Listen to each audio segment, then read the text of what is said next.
Okay, try not to hit the table. Don't hit the table.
To you for speaking? Yeah.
And tell everybody, speak into the mic.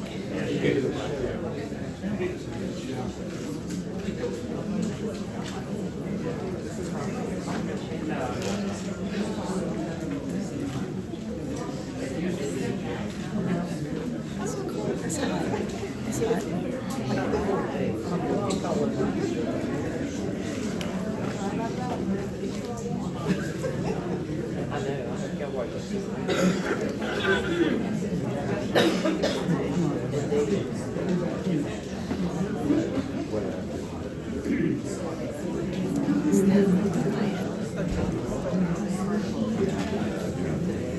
Is that inside?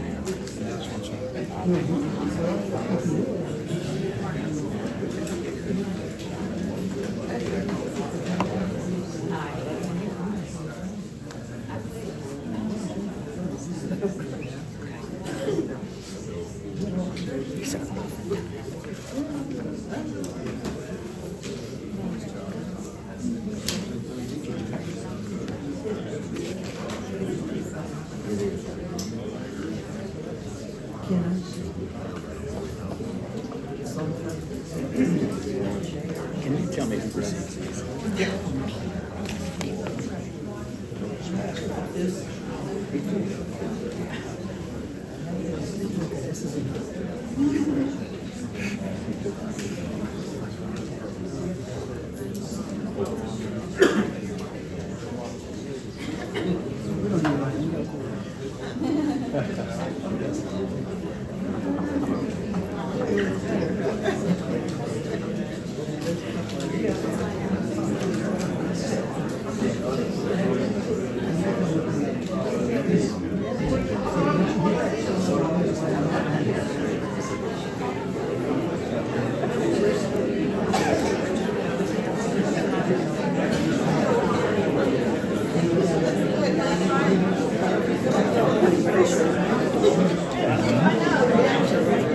That's maybe else to speak. Turn the speakers on.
Hey, Sean.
We're about to get started. Just as a reminder, if you'd like to speak on a particular item, there's some cards in the back. Please fill it out so we have a record of who wants to come up here and speak. That way we can also be respectful of everybody's time.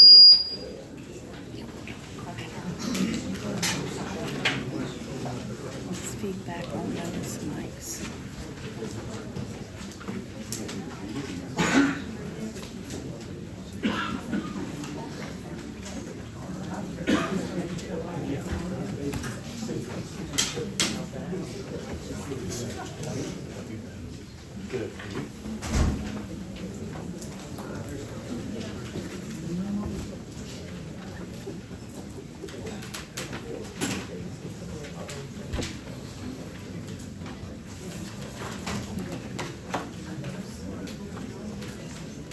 Good evening. We're going to begin our meeting. This is the St. George Regular City Council meeting scheduled January 14th, 2025 at 5 p.m.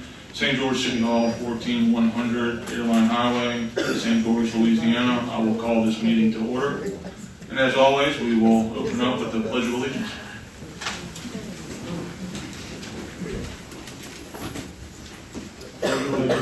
To the flag of the United States of America and to the republic for which it stands,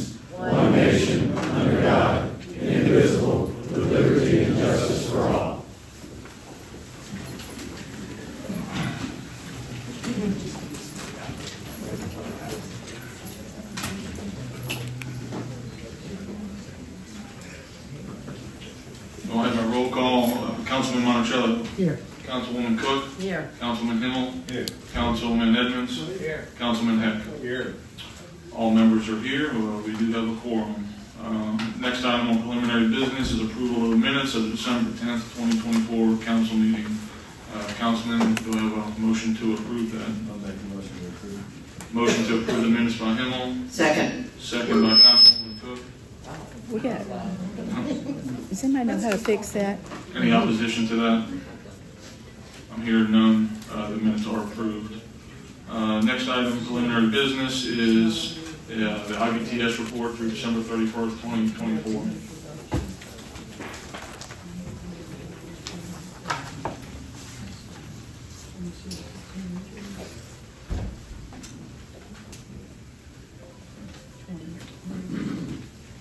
Good evening, Mayor, Council. My name is Scott Bird. I'm the Program Director for IBTS for the great city of St. George. Just turn it off. You have a copy of, I don't know how to fix it. you have a copy of the No. report in front of It's you. feedback. I'm going to briefly just go through it, and then if you have any questions. So this is a summary of activity through the end of the year. We are reporting 3 months on here.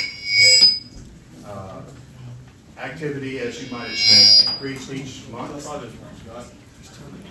It's probably that. Okay, can you hear me okay? Okay. We need a recording of what happens here. We need to be able to hear it. It's being recorded It's being recorded. Okay. I'll speak real loud. I can do that. All right, so we're performing 3 services for the city of St. George at this time: occupational licenses, permits, and planning and zoning. So in the month of October for occupational license, we did 9, and November 21, in December 246. Revenue from October was $425, November $740, and December $150,000. For permitting, in October we did 19 permits for $19,000. In November we did 200 permits for $200,000. And in December we did 190 permits for $190,000. There's a comment on the report showing that we consistently process applications for permits and licensing within the time frame specified with the agreement with the city of St. George. Under planning and zoning, in October we had 4 cases, November we had 19, and December we had 20. And there's a comment on the report that IBTS has conducted training sessions for new board members and drafted rules of procedure for the Board of Adjustment and the Planning and Zoning Commission. Any questions? Scott, do you want to tell us a little bit about yourself? Thank you, I'll be happy to. Thank you, Councilman Heck.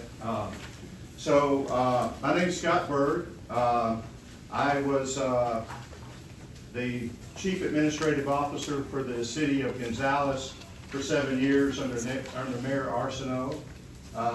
And I have been a certified Louisiana economic developer.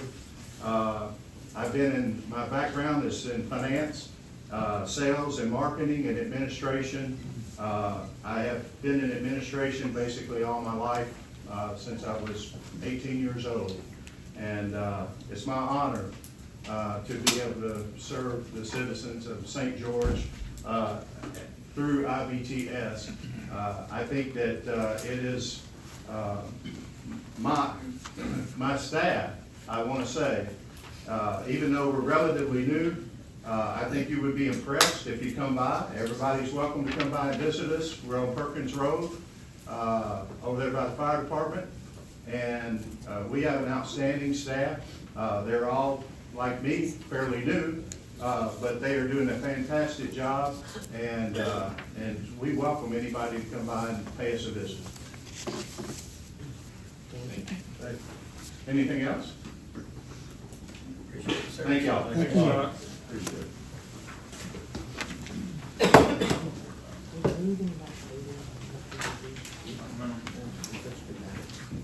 All right, introduction of ordinances for public hearing on Tuesday, January 28th, 2025. Mike's causing the feedback. To enact Title II, Chapters 1 through 6 relative to streets, alleys, sidewalks, right-of-ways, and to provide for related matters.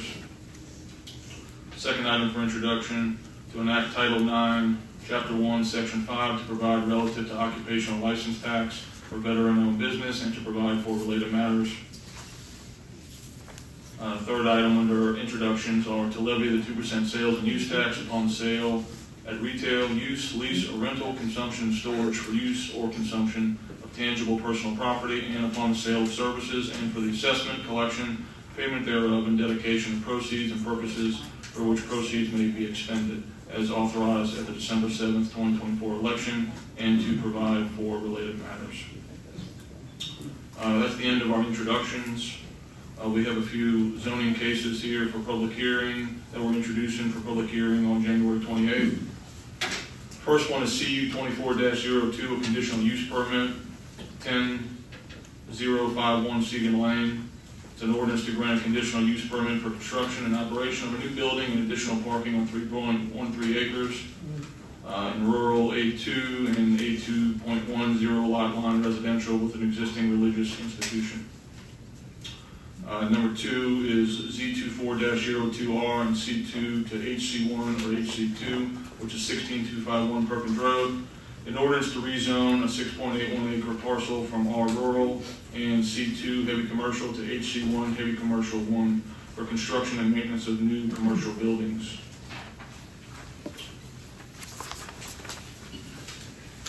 All right, that brings us into new business. Sherry, I think I need a 2/3 majority to change some things around the item, right? So, yeah.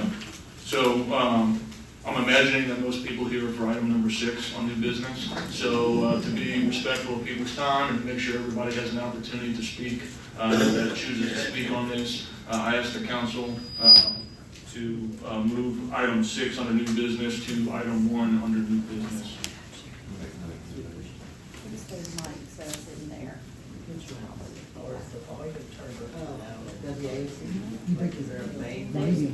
Is it the medium mic? I don't know where it's at. It's the medium mic. We don't have any money, so I don't have an IT guy. Medium mic. The medium mics are feeding back.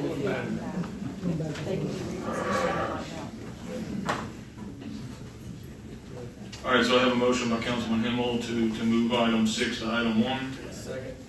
Second by Councilman Evans. Any opposition to that? Seeing none, we'll move item 6 to the front of the docket here for number 1. So, new business, ordinance. Ordinance to set the annual compensation for city officials and to provide for related matters by Councilmember Heck. Before we start this, all I want to say in regard to this is that part of creating the city of St. George is about establishing a culture of how we're going to act as a community, how we're going to treat each other. I know it's a sensitive issue. I ask for people to be respectful of other people's opinions on this issue as we move forward. I can assure you that they'll have great information from multiple people here, and at the end of the day, a decision will be made. Once again, as we're establishing this new city, I think it's vitally important that we establish the culture of how we're going to treat our people and treat the residents of St. George. There's nothing wrong with debate. There's nothing wrong with open dialogue in government. This is the way it's supposed to be. So I'm actually really excited that there's so many people here. It's been a while since I've seen this many people in the room. So that being said, first thing we'll do is we will open this up for public comment. I will read off a few cards that are from folks that choose not to speak, and then we will get to the folks that would like to speak on the item. First one is from Ann Bergeron. Her comments are, throughout the campaign to get a city, we heard of the example of Sandy Springs, a model of fiscal responsibility. Now that we have a city, it appears we are throwing fiscal restraint out the window and not allowing the example that was used to help convince people to support the city. Next card that wishes not to speak is Chuck Lawman. Setting official salaries before determining the form of government does not make sense. If the home rule charter was defeated, the salary proposed would be way out of line. The people of St. George deserve better. These are cards from people that would like to speak. One of our council rules is that everybody is afforded 3 minutes. We have quite a few of these to get through, so please be respectful of everybody else's time and everybody else's opportunity to speak on the item. So the first one I have on here, and whoever comes up here, you might want to take my microphone. If you stay about this far away from it, I think you'll be okay. And just don't speak very loudly, it's going to amplify, and I think we'll be fine. So the first one I have up here, I said that of course. The first one I have here is Mr. Chris Rouse. Chris? Yeah. I wonder why the feedback. It must be all these media mics. Hey, Chris? That way you say. Thank you, Mayor Yates, and thank you, council members, for allowing me to speak today. I'll try and be very quickly to go through what I have for you. I've given you most of this information already on the December 18th letter to you. This quote remains on the St. George website. The organizers of St. George have been inspired in the formulation of its governing strategy by the innovations put place in Sandy Springs, Georgia, a state-of-the-art city in Atlanta. The default governance model that you're operating under is the Larson Act, with the mayor that has all authority and the executive authority in the council, which has legislative authority. What's being proposed in the Home Rule Charter is something very different. In our 212-year history, we have never put forth a council-managed city in this state. Not one. Out of 303 municipalities, not one exists. In every case across America, a council-managed city has a part-time mayor, a part-time council, and a full-time, highly paid city manager, upwards of $250,000 per year. And in some cases, $400,000 per year. After researching the 32 cities, I can unequivocally say that in this home rule charter, there's nothing unique. Today, I spoke with the city manager of Sandy Springs. He confirmed that the salary is $42,000 per year for the mayor, $26,000 per year for the council members, because these are part-time positions. So in that regard, I did additional benchmarking and found that the wealthiest city in Alabama is Mountain Brook. It pays $0 to its mayor and to its council members, but it pays $250,000 a year for its city manager. The average which is being proposed here of the 32 cities that I looked at was around $22,000 per year for the mayor, because it's part-time. The average salary for the council members was $12,000 because it is part-time.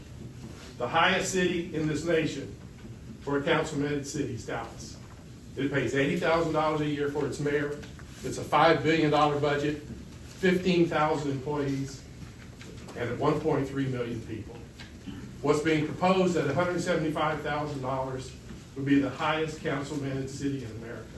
And in fact, it's 4 times the model city that has been referenced by this group, of which I am a member of and a co-incorporator. 4 times the salary of Sandy Springs, Georgia. Twice the salary of the mayor for Dallas, Texas.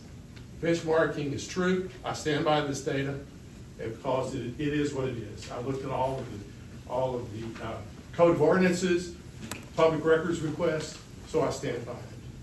So what's being proposed can be perceived as a bait and switch, that the salary that you're proposing is what is even high for a classical mayor that has the traditional powers of the executive.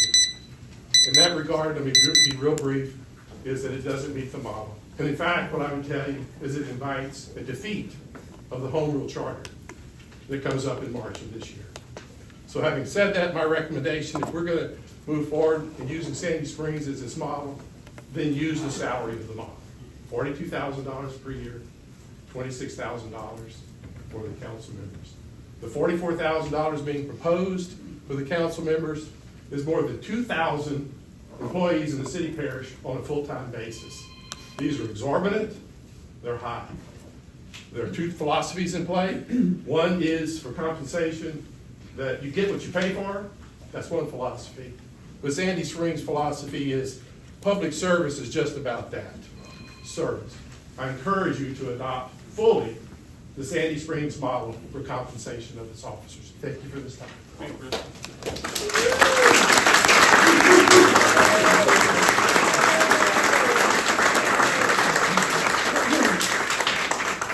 I have Mrs. Valerie Gibson. She would like to speak.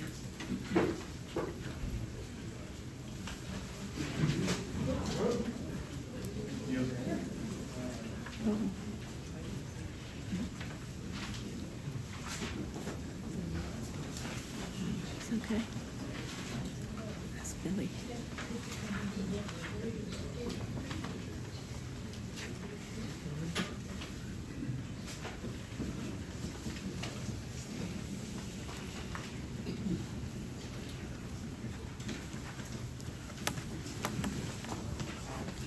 Someone asked me to drop this off for them.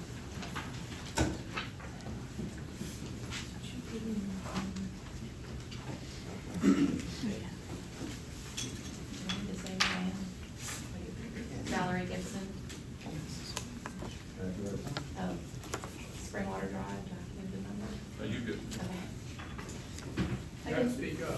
I consider several of you friends. We have waved signs together, taken on keyboard warriors together, and been maligned in national press together. I've been largely absent from city conversations for the past few months, due in large part to the fact that I trusted you guys to do right by us. I didn't even know anything about this conversation until I logged onto Facebook last week for the first time in a while and saw all the uproar. I was very disappointed to find such division among our leaders when we have been so long united for a common goal. The mantra we've heard all this time is that we, the people, are the ones creating this city. Show up and tell us what you want is what we've heard. Well, we're here. You don't establish a city staff budget by first deciding who you want in the office and then crafting policy around that person. We're not running a football franchise trying to woo a star quarterback. This is not how you get off on the right foot of a streamlined, fiscally responsible, and accountable city. This is how you prove to all of our critics that they were right about the character of the people who are trying to build St. George. As a longtime vocal supporter of St. George, I don't appreciate you all taking liberties with my and my other supporters' reputations to the people who are watching how this unfolds. They don't distinguish between you and us. They think that we all have our hands in the till when they see actions like this, and you need to remember that you are representing all of us. I don't think you'd be making one citizen unhappy if you chose to approve appropriately lower salaries than you are proposing, but you'll be dividing the city if you don't. I would like to recommend that anyone voting on these salaries disqualify themselves from running for office. I think that would go a long way to demonstrating integrity and creating goodwill.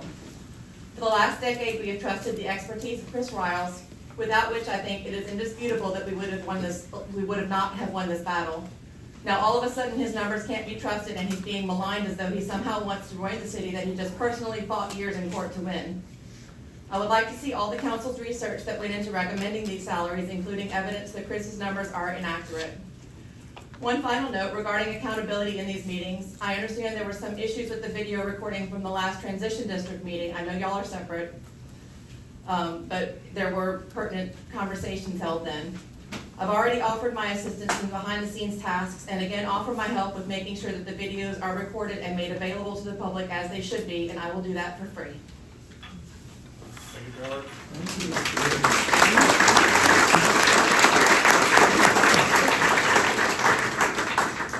I had one other card come in, someone that does not want to speak. Juliet Dotrieve. I'd like for job descriptions and expectations to be made clear before compensation is decided. I have two names on here, so I don't know if they're both speaking or not. But Scott and Ruth Bergeron.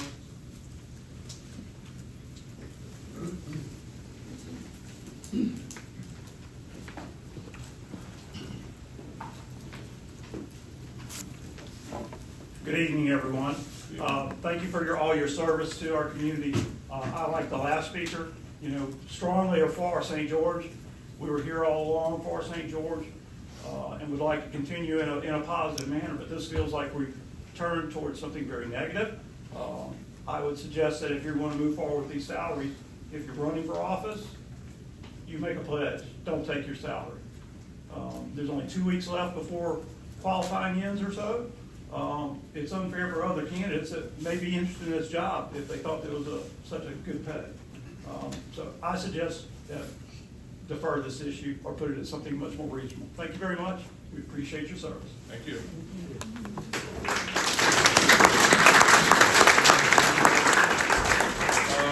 Mr. Sean White, would you like to speak?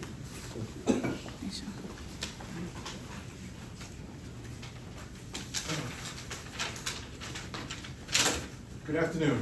You guys know I get nervous in large crowds, so I'll do my best. I really do appreciate all the work that you guys have put in. As you guys know, at 3 other meetings, I've been a strong advocate of you guys getting paid. I don't believe government work should be charity work, and I don't think that, I think our homes are too important to leave up to the goodwill. But the proposed $175,000 seems excessive. I know that that's probably the amount we would need to get Dustin Yates to continue to run the city because he has such a great position with the fire department. But it's excessive, especially if the homeroom charter gets approved. Because the mayor does not have a lot of power in that situation, it's the council. So I would like it if you guys came up with an alternative offer. If the homeroom charter gets approved, change the numbers, because they don't match what the job position's gonna be. And if it doesn't, maybe this is the right number. I still think it's high, but money's not why people go into government. Well, some people maybe, I don't know. But I'll tell you one thing, I don't care how much you pay a firefighter, I'm not running into a burning building. So I'm glad we have them. I'm glad we have people that run for office and take care of this for us. But it's a high salary. So I'd like you guys to reconsider or come up with an alternative, especially if we get the homeroom charter, which I do like. Thank you very much for your time. Thank you. And Mr. Perry Tate. Good evening. First of all, I'd like to thank all of y'all for being the first group to run our new city. The only thing that I would like to say is that, you know, if not the biggest issue, certainly one of the biggest issues why we formed this city in the first place is for the efficient use of our tax dollars. And I think that as this being one of the first major issues coming up, it would behoove us to go a little on the low side of these salaries to show that we're serious about using taxpayer money wisely. Thank you. Thank you.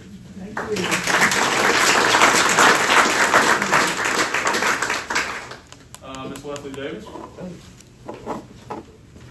thought we had you didn't 4. think you forgot about you, did I? I thought we had 4 minutes, so I may be a little over, I apologize. Hey, you know what, if you go 4 minutes, I'll give you an extra minute. I live in Hickory Ridge and St. George. My name is Leslie Davis. I'm an independent researcher.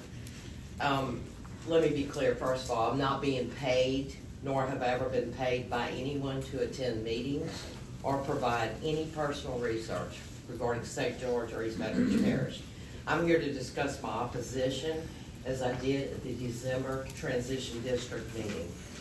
I have never met a candidate in my political career that chose to run based on salary. They have a fire in their belly. Anyone can run that qualifies. 18 years of age or older, they meet the requirements, they pay a fee, they file. Higher salaries do not equate to quality candidates. If that were true, we would not have just put a new mayor in office for being unhappy with the fiscal responsibility of our current or past mayor. I have read studies from Princeton, Cambridge, Columbia, and other researchers who have spent years, decades, trying to prove whether paying someone more in government would bring a quality candidate. And they are saying there is no scientific evidence. It is an opinion. Higher salaries do not reduce or prevent corruption, equate to capable officials, fiscal responsibility, good policies, or improved quality of services. We currently are under the Lorison Act. If the home rule charter passes, that will change. So I'm in agreement with several of the speakers that we should have possibly proposed two salaries, one if we remain under the Larson Act, and one if we remain under, or we go under the home rule charter. Under the Larson Act, the mayor is the CEO, and the council is the legislative body. But under the home rule charter, the mayor is ceremonial with no administrative duties, and the council is the governing body, and the CEO, according to the home rule charter wording, is the city manager. So I know we're gonna be paying the city manager a lot. I also know that this council, I don't think, Dustin, I think you're excluded, this council will also receive back pay for your work, even though you were appointed. Is that correct? That's not correct? Okay, I thought you would. Statements have been made by the founders and petitioners that declared the plan of our city would be built on a lean, fiscally responsible plan of government like Central and Sandy Springs. Our city was one where the voice of the people would rule. I am one of those people. I am a taxpayer and resident of St. George. It is a lot easier to not do something than to get out of it. I want to thank you for letting me speak today, and I just want to say that I had a lot more, but I'm going to cut my time short. I'm definitely in opposition. I would like to see y'all lower the amounts drastically. Thank you very much.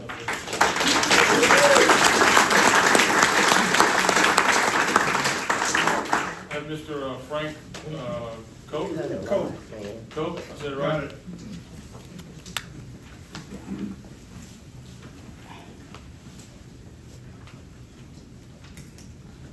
I'm gonna try and not use the mic. Been told to have a big mouth, and so I'm gonna use that. Thank you, Mr. Mayor and council people, for this opportunity. I'm not a public servant, or I don't even speak in public, so I'm shaking like a leaf on a tree on a windy day right now. But I would like to thank y'all for being here. And again, we are a city that's starting out. This is a city that's starting out, and God bless y'all for trying to start it. But putting this pay issue as number one, to me, does not appear to be that I'm against it, plain and simple. I was trying to find some information about the city today, including who my council person was. Couldn't even find that on the website. There's a lot of things that we have to do to get this city up and running. And I'm sure there's a lot of wonderful people in here that would volunteer to do things for the city if they knew that they would be. But this appears, I'm not going to tell you people what you're worth. And at some time in the future, these salaries might seem that they're worthwhile. But at this time, it seems like we get a new city, we worked hard for the city, and we're getting money right now for something that we don't understand. I'm going to ask you to defer this until a later date, when the city's up and running, and when people like me feel like we're getting city services. Thank you very much for your time. Thank you, Frank.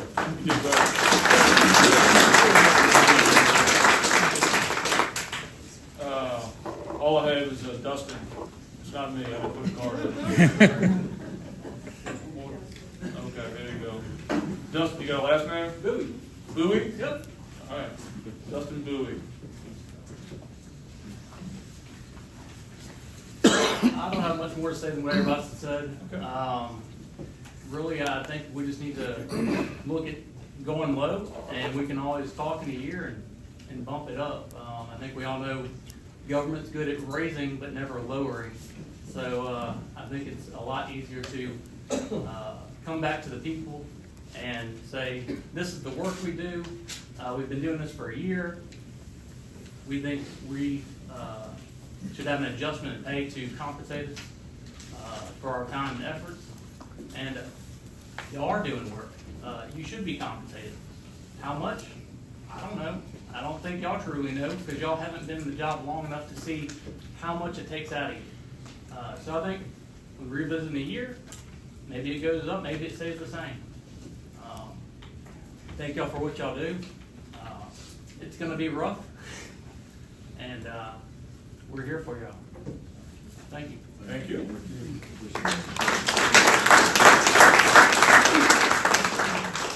Just as a point of privilege, personal privilege, I would really appreciate that when we have all these meetings, that anybody that gets up here and talks on any issue, if we could clap for them, I think it would be great. But let me tell you, it takes courage to get up here. It's not an easy thing to do. So, Ms. Penny Maylander.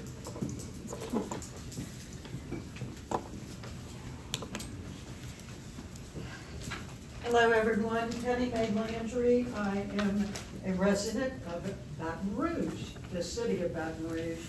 And if adopted, these unreasonably high salaries will become a benchmark for the city of Baton Rouge and for all cities and towns in Louisiana.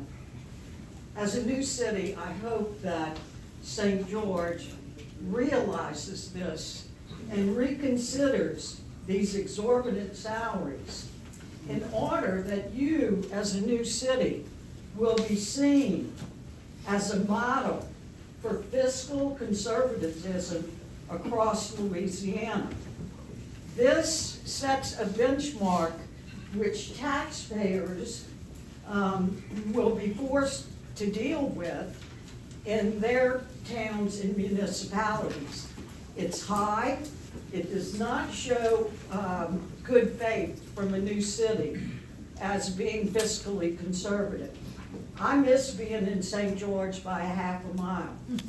I thought about moving here until I found out some of the things that you have planned. So please, we need a model city in Louisiana. Y'all reconsider what you can do to be that fiscally conservative model. Thank you.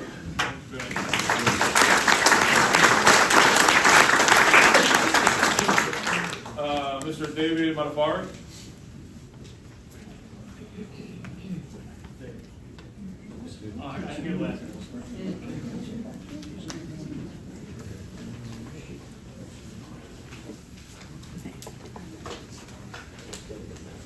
Good evening. My name is David Matafari. You may have seen me on some of my Facebook Lives. It's a little different talking in front of people than talking into the screen. You know, I have a couple of things. You know, I don't think I need to reiterate, anything, comments that anyone else has made, this evening. Because I think the general point has been made regarding the salary proposition in the ordinance. I'm just another citizen that agrees with them. And with the home rule charter already being on the ballot, we know that ship has sailed and the people are going to be able to choose their form of government on March 29th.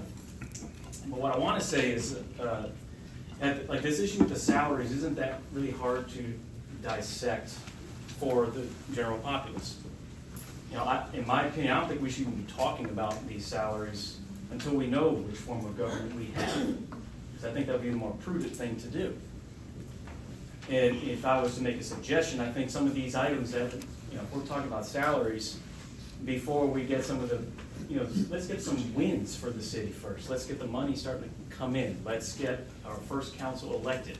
Let's start improving some roads. Let's start spending the money and show people some tangible benefits of the city, and then start talking about, creating salaries for this council. I know we have to have some, but the salaries that were being proposed wouldn't go into effect until July anyway.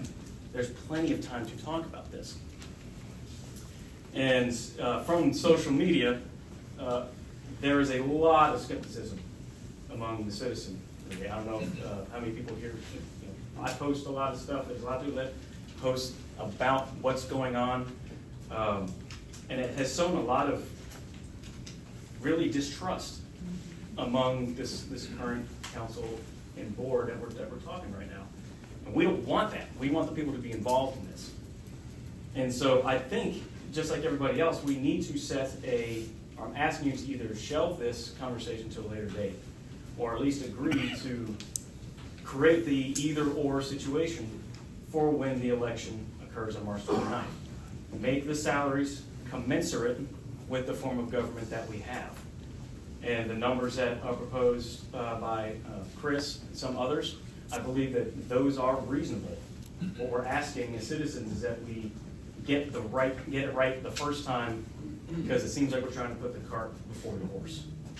And I'm just asking you to do the right thing. The people are here to voice their opinion. I hope that people continue to keep coming out for these meetings, because during the transition district period, we're asking people to be involved and be heard, and this is our chance to do it. So thank you very much, everyone.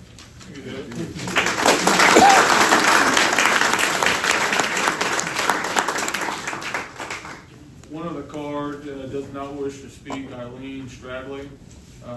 Comments: ordinance should have a contingency to set the salary dependent on the results of the March election to determine home rule charter. Pastor Lewis.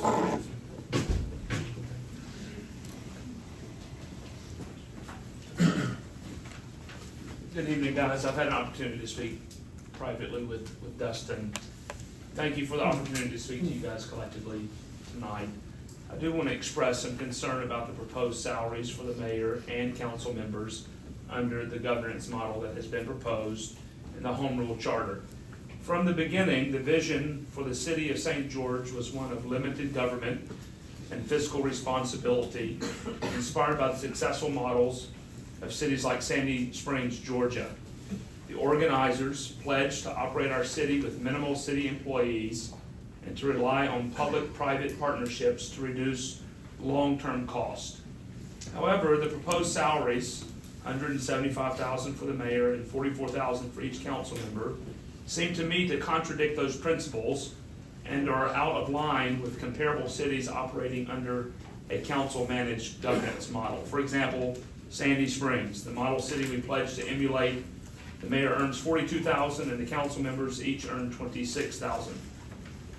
I understand from my correspondence with Mayor Yates that the leadership here has conducted its own research and benchmarkings on those salaries. I'd like to encourage you guys to produce, as I said to Dustin privately, to produce that research and the benchmarking on those salaries.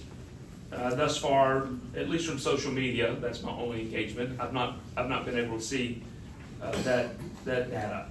If the data presented tonight is in error, we ask that you show us where it is flawed rather than simply asserting its inaccuracy. Many of us in this room love this city deeply and are thankful to God for the joy and privilege of being part of this incredible new city of St. George.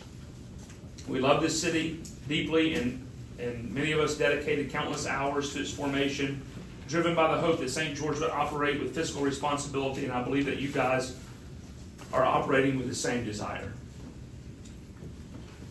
Paying the mayor a salary commensurate with a traditional mayor-council model is physically irresponsible when the duties will be drastically reduced under the proposed council-managed system. This approach sends a wrong message to the taxpayers who trust our leadership to manage our resources prudently. As Thomas Jefferson once said, to preserve our independence, we must not let our rulers load us with perpetual debt. We must make our election between economy and liberty, or profusion and servitude. The current proposal leans toward profusion rather than the economy we were founded upon.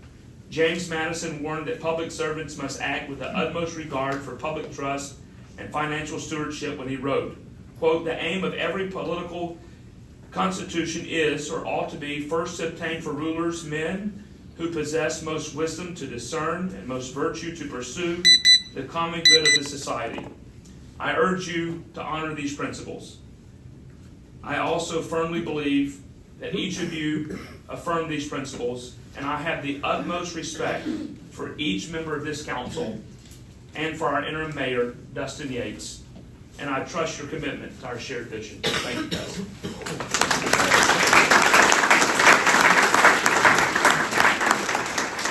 I have Mr. Alan Brazil.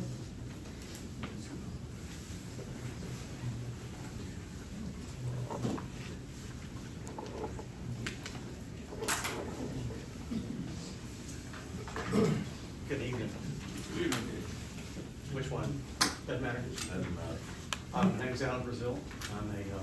resident of St. George, a big supporter of the city once we voted to stand it up. I have not done all of the research that a lot of people have done making these comparisons. It's only been in the last couple of weeks that I've really started investing the time to really try to understand the interim structure, what we're going to. I did learn recently that there is quite a contentious debate about salary. And I just want to make a couple comments based on my experience as a part-time management consultant once I retired. I get to see firsthand when we go in and visit and assess companies, the outstanding job that really good leaders do and the difference they can make.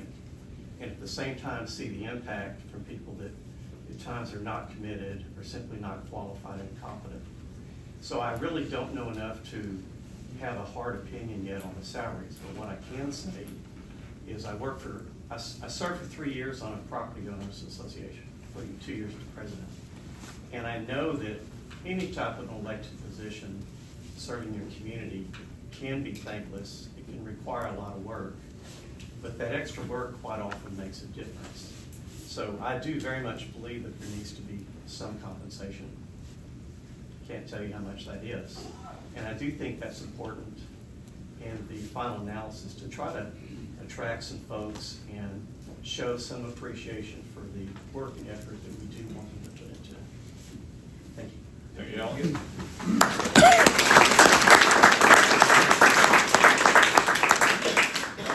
Ms. Wendy French.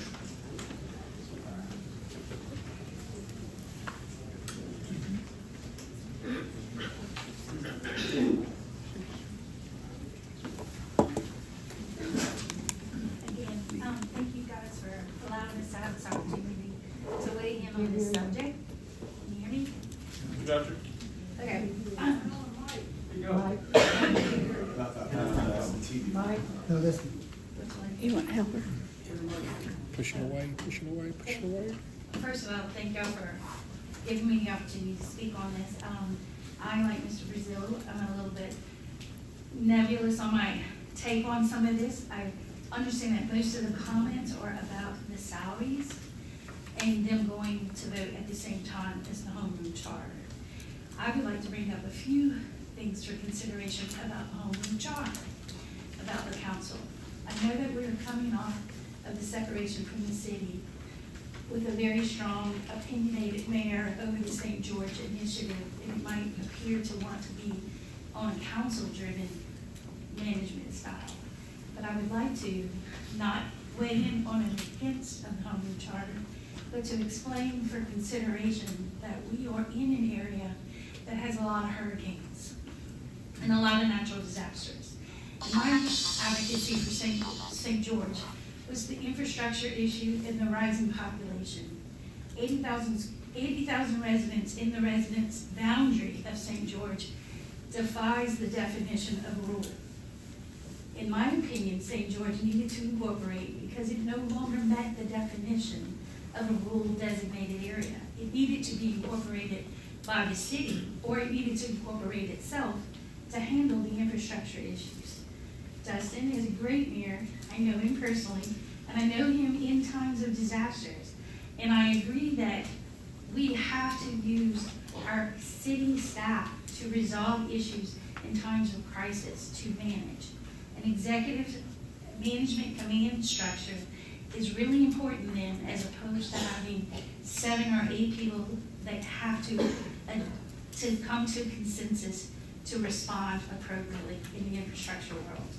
There's a lot of area to be developed here. There's a lot of area that has been neglected infrastructure-wise. There's a lot of water issues in this issue. So I would like to say some of the salaries don't seem high when you start to talk about the issues that we have to address in the region. But I'm in full confidence that this group of people will navigate their way through it. But please don't forget, the special circumstances of this region might not parallel with Sandy Springs, Georgia. They may not have those random expenses that we seem to get every 2 years. Thank you. Thank you, Wendy.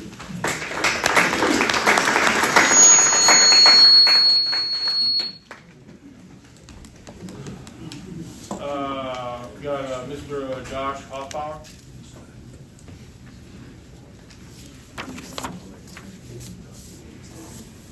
What's that?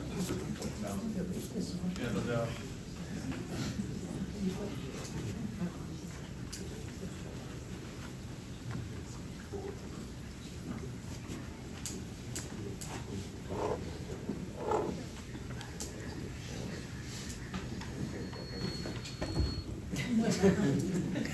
Nothing's on. Thank you, Mayor and Council. My name is Josh Hoffbauer. I probably should maybe talk that way if that's okay. Whatever you feel comfortable with. My name is Josh Hoffbauer. I'm one of the original petitioners from the very early on petition, way back when. I'm one of these guys that's been involved in this probably 14 or 15 years now. My kids were this high, now they're this high. So I've been very much involved in this effort. Like all of you, I mean, it's unbelievable to see all of you here tonight. I was appointed on the proposed Home Rule Charter Commission. We had 4 or 5 folks that would show up every time we would have a commission. There's one of them right there, that we had conversations about the Home Rule Charter, which we had great conversations about with our committee that we had formed. So some of the issues that are going on with the Home Rule Charter are some of the issues that we're talking about tonight, and I think that some of those things are gonna parallel. So the salaries, I don't know about you guys, but I want all of, whoever's gonna be sitting here at this next round to be working 24/7 for the city of St. George. So I don't know what that salary looks like, but I want these guys to work as hard as I've worked and as hard as all of you have worked over the last 15 years to build this city. So whatever those salaries look like, have to parallel that effort, because all of you have made this city of St. George. Without you, we wouldn't have this city. And I'm just proud to be here tonight to see all of you here and being able to voice your opinions like we all have. We've been the resistance for a long time. So it's now time to come together and have these discussions and be able to make these decisions as a city. We're the city of St. George now. So those are some of the things that I'm just happy to see everybody here, and I wanted to be able to speak in favor of salaries for these guys. I don't know what it's gonna look like. I don't know if this plan of government is gonna pass. We may end up with the Home Rule Charter. One of the issues, we've talked about Sandy Springs. I was on the trip to go to Sandy Springs. In 2019, they actually changed their form of government. They're no longer the same form of government. They actually have 400 employees now. So they're not even the same thing. So as we went through this plan of government document, we actually saw many cities change their ways as they evolve. And we want to have this plan of government represent St. George, not Sandy Springs, not Central, not Zachary. We want it to be representative of you guys. So that's my 2 cents today, but I appreciate all of you for what you do. Thank you.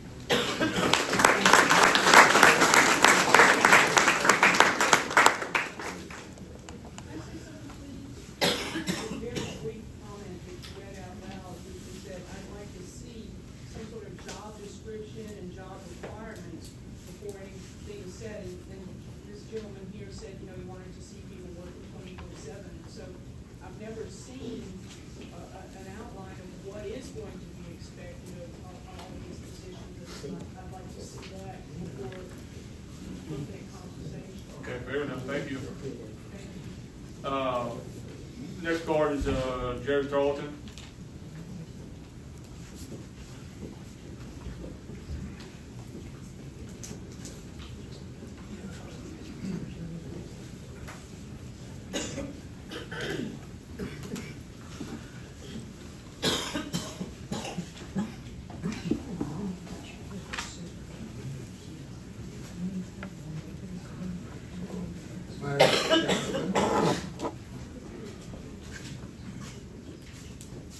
For full disclosure, for those who do not know me, my name is Jerry Carlton, and I've been the fire chief for St. George Fire Department since January 21, 1987. Next Tuesday is my 38th anniversary. When I started here, we had 3 people, handful of volunteers, handful of contractors. And we built it to the premier department in the state of Louisiana. These folks, whoever's gonna sit in these positions, it's considered part-time or full-time, that's a 24-hour-a-day job. When these storms come through, as Wendy talked about, we're here, we don't go home. There's no home to go to.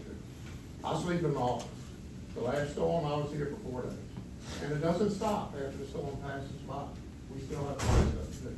They're gonna be part of that. That's just one example. I believe that you pay people to do a good job. Whether these salaries end up being this or something else, I think that they sit in these, the people that will sit in these positions, they deserve that. If you expect people to come and do their job, because it's a 24/7 job. It's every day. 7 days a week. Phone rings off the hook. Trust me, I know that. So I know this is not a popular statement for me to say that. Thank you for support of the St. George Fire Department. I'm glad to see everybody here. Maybe I need to put out something out to track people here at the next level. I'm just kidding. I tend to be a joker someday. So I'm in support of what they need to do to have these salaries passed. So thank you for coming. Appreciate that.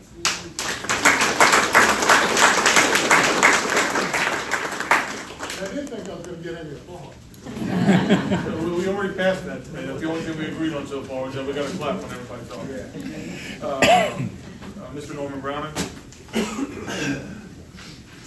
Well, thank you, Council, for the opportunity to speak. As you know, I put in a lot of time on this city, and the development of this city. It's very emotional for me. And many of you were out there getting signatures on weekends, working in support, and I truly appreciate it. And yes, I attended Sandy Springs, Georgia. We looked at Central. We looked at a number of cities. We weren't here to mimic one particular city, like it's been suggested. We wanted our city, the best city in Louisiana. That's what we all want. I don't want this council to be fooled or influenced by manipulated numbers. By that, I mean taking an end result and then working back to find what's called benchmarks to support what you want. What we need is great leadership. We saw that in the last election for East Baton Rouge Parish. Now, what does that salary take? I can't ask a man or a woman to sit and do a full-time job for $42,000. What are you going to get?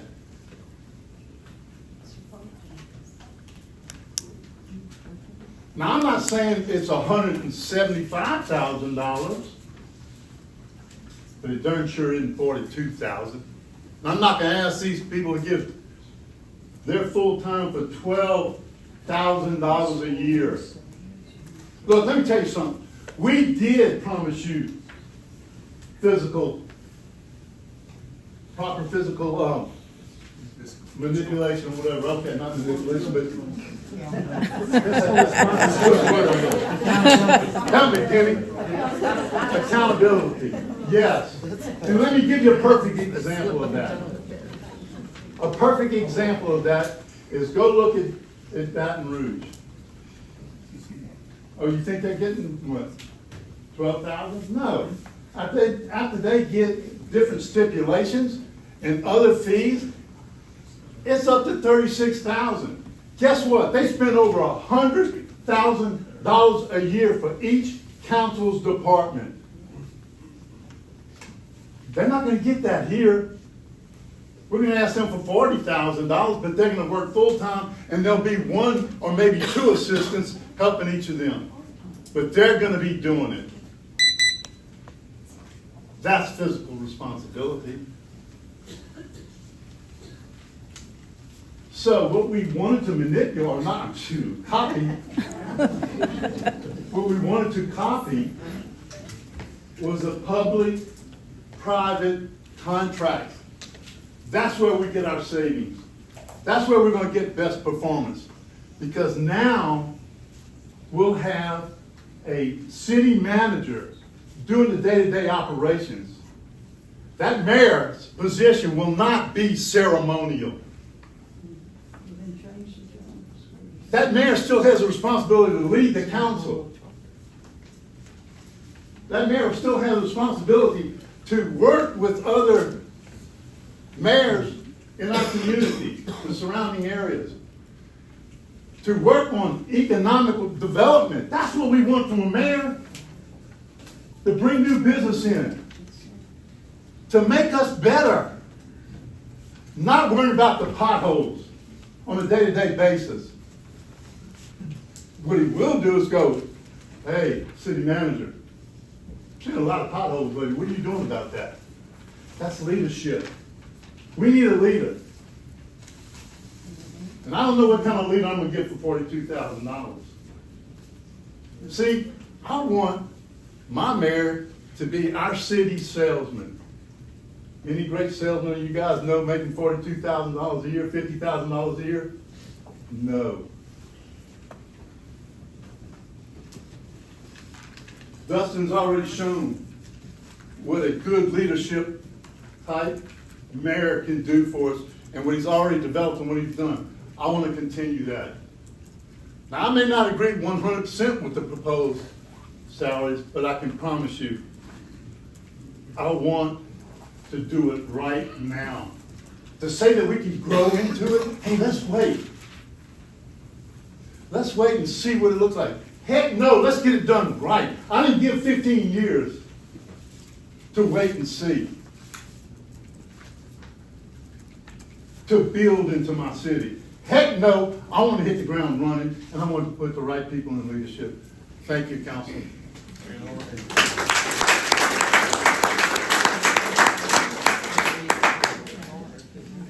All right. I don't have any more cards. You asked if we speak with respect and courtesy and good decorum. Everyone in opposition to the vote, which is to the salaries, abided by this. Can you come up here and speak? Because I really can't hear you.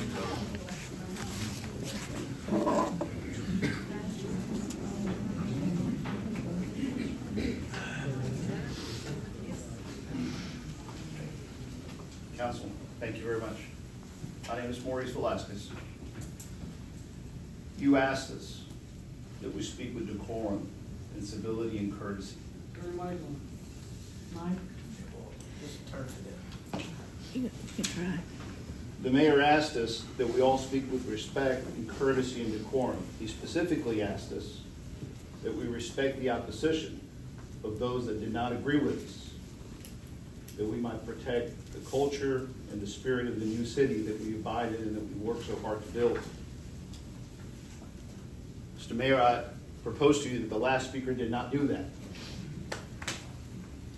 He raised his voice at us. He chastised us. He spoke down to us.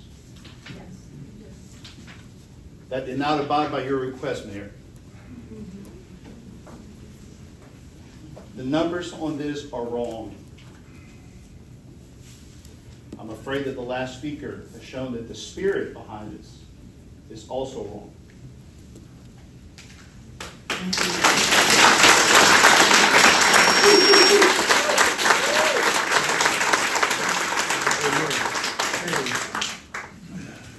All right. We will close the public comment period at this time. Council.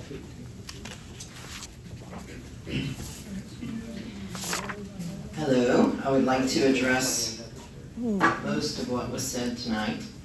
I do have a lot of information that I would like to tell you, because a lot of what's been said is just not true. It's not.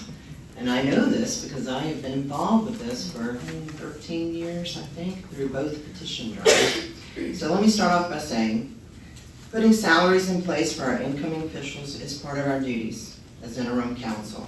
These are not salaries for us. We will not be paid at all for the year that we will be in these interim positions, so understand that.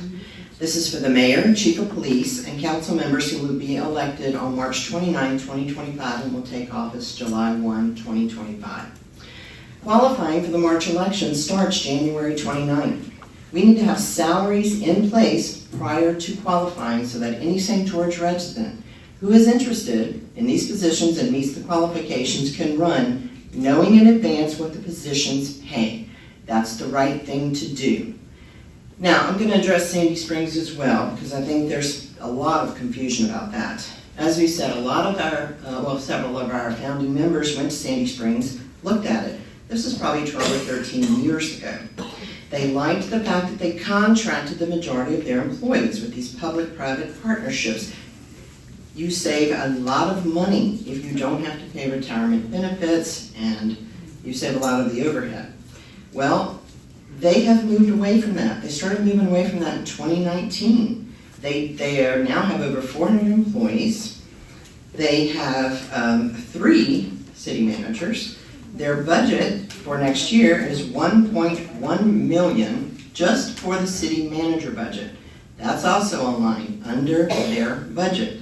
That is not who we want to be.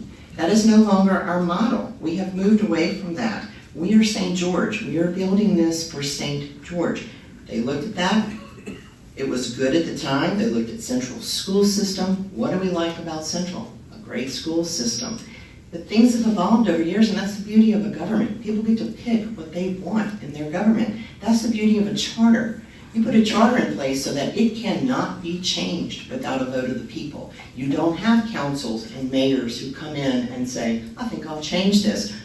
No, you won't, not without a vote of the people. The people have to approve. Who would not want their people to have that say-so? Why would you not want your people to have a vote in the charter and the government? We put together an 11-member team, had vast experience in public and private industry. We met for several months, came up with I thought was a great plan. There were copies, I think there are copies out of the charter. It's on our website. It's been on our website since November. So those of you who are asking what the duties are, it's all laid out. It's very specific for council, very specific for the mayor, very specific for the city manager, also very specific for what we will have as a police chief and public safety. We have taken a hybrid model. We have taken bits and pieces. We came up with a great plan. Several of you came to those meetings. They were all open to the public. So everything was done above board. We're putting it to a vote of the people. If the people don't want it, St. George goes on. We go on under the Larson Act. Larson Act's unique to Louisiana. It's a very unique way of doing it, but job descriptions are also in the Larson Act. So it is there for mayor, for council, for everybody. We are required to have those positions. St. George would have, one way or the other, 3 full-time employees who make over $100,000 a year. That is what we're asking for. A mayor, a chief of police and public safety, and a city manager. And if it's not the city manager, it's going to be the CAO. If you look at the wording in our charter, the first thing it says is that the city manager is the chief administrative officer of the city. Very, very similar responsibilities. It's just a different way of doing the structure that we'd like to have. So yes, we did put a city manager position in the charter. The first line in the city manager's job says, city manager shall be the chief administrative officer of the city. Both the mayor and the city manager are very important to building St. George. In a city our size, the position is needed, and so is a full-time mayor. Whether under Larson Act or proposed charter, this position will exist. It doesn't matter what you call it. It's going to exist one way or the other. Most large cities do have a CAO, if not 2 or 3, such as Baton Rouge. Let's talk about that. I'm a huge fan of Sid Edwards. I am thrilled that he is mayor. Yes, they're larger than us. He's building a pretty large staff, too. He just put in a chief of staff, a CEO, 2 assistant CEOs, and an executive director, all making well over $130,000 salaries a year. We're asking for one city manager in a charter with very similar duties as a CEO. Nowhere does it say in our charter that our mayor is part-time. I don't even understand where that language has come from. It has never been part-time. It was never going to be part-time.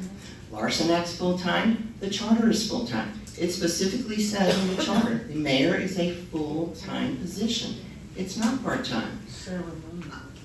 It is not ceremonial either. There's nothing in the charter that says ceremonial mayor. That's describing the person, the position. This is what it says, actually. One of the many duties, and it's all in the charter, says the mayor shall be recognized as head of the city for all ceremonial and economic development purposes. That's two different uses of the word ceremonial. It is not a ceremonial mayor. It is a full-time position, and I can tell you, he's going to be putting in 60 plus, 70 plus, or she, hours per week. No doubt about it. We already know this. We have been in these positions for seven months? 7 months already. It's unbelievable the amount of work just to stand up a city. So what I will tell you is that for the next 4 years, these positions are going to be crucial for the success of St. George. To realize the vision that we had, which is St. George's vision. It's not Sandy Springs' vision. It's not Central's vision. No problem, Central, but we're different. We're much, much, much larger. Let me also say that there are 12, this has been addressed, 12 East Baton Rouge Parish Metro Council members. They each make $30,000 a year, $1,000 in salary plus a $15 additional per month allowance paid to them whether they use it or not. I don't know if anybody knew that. They also have a full-time legislative aide, each who make $50,000 to $60,000 per year. With office budget expenses added in, they're well over $100,000 per district, and that is times 12, so you're looking at $1.2 million just in their budget. So the $1,000 a month is not accurate. We can use that information, but it's not accurate. I'm going to address the false information. We've seen the graphs and the data being circulated, but they aren't accurate in comparison for St. George.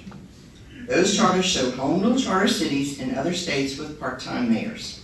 St. George will have a full-time mayor, whether it's under charter or Larson Act. The buzzword of ceremonial has been thrown out there. Why? To create exactly this, controversy. Why are we creating controversy? Why are we working together on this? The people throwing this out there have not asked to meet with us. My phone hasn't rung by anybody. Let's talk about it. Give us some input on what you think a full-time mayor should make, in this city, building this city. What should a part-time council, which is nothing part-time about it, I can assure you, we have learned really fast. As volunteers, we are doing this every day. So why don't they want people to vote on it? Why are people fighting the charter so bad? I don't understand. It's inconceivable to me to work on something for 13 years, 15, 7 for some people that came in the second round, and not want to put the charter out to the people that is catered to St. George, that we worked on extensively, that is a good charter. I encourage all of you. It's online. We'll have more copies made. Read it, please, before you judge it or say, I don't agree with it, I don't like it. Just read it. It's good. Not all of it's great. You may not like it, but we can't change it. That's the beauty of it. Once it's in, it's your charter. It's your government. The only way it changes is backed by a vote of the people. Period. It doesn't change because some mayor wanted it or a council wanted it. There are several people here that want a charter. So please read it before you believe a lot of the false information, okay? I don't understand why you wouldn't want people to vote on the charter. All right, transition district. It was argued by one member that she'd only pay our part-time ceremonial mayor, all false descriptions, $42,000. Ask a teacher, because that's my world, how difficult it is to live off of that, working full-time. Most teachers take additional part-time jobs. They tutor to make a decent living, provide for their families. I don't want a full-time mayor who's working 60-plus hours a week, but then still have to go get a second job to make ends meet. Do you really want that for St. George? We're just telling you we need a mayor who's focused solely on St. George. We need to fairly compensate that for the responsibility and workload. We are building the second largest city in East Baton Rouge Parish, the 5th largest in Louisiana. The next 4 years are crucial.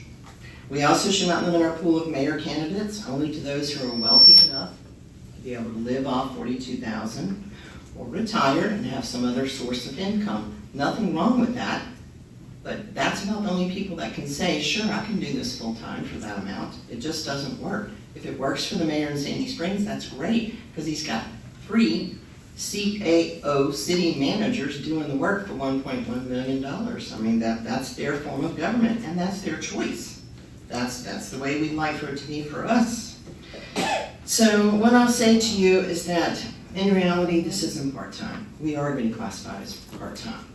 I'm not saying that the salaries proposed are the right things to do, but we also have to look at real data and facts in Louisiana and what's going on in Louisiana.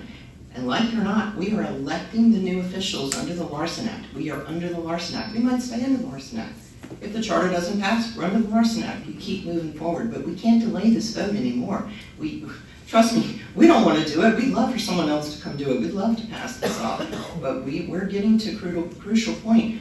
If you want to run for this office, you need to know what it's going to pay. That is fair for anyone that wants to do it.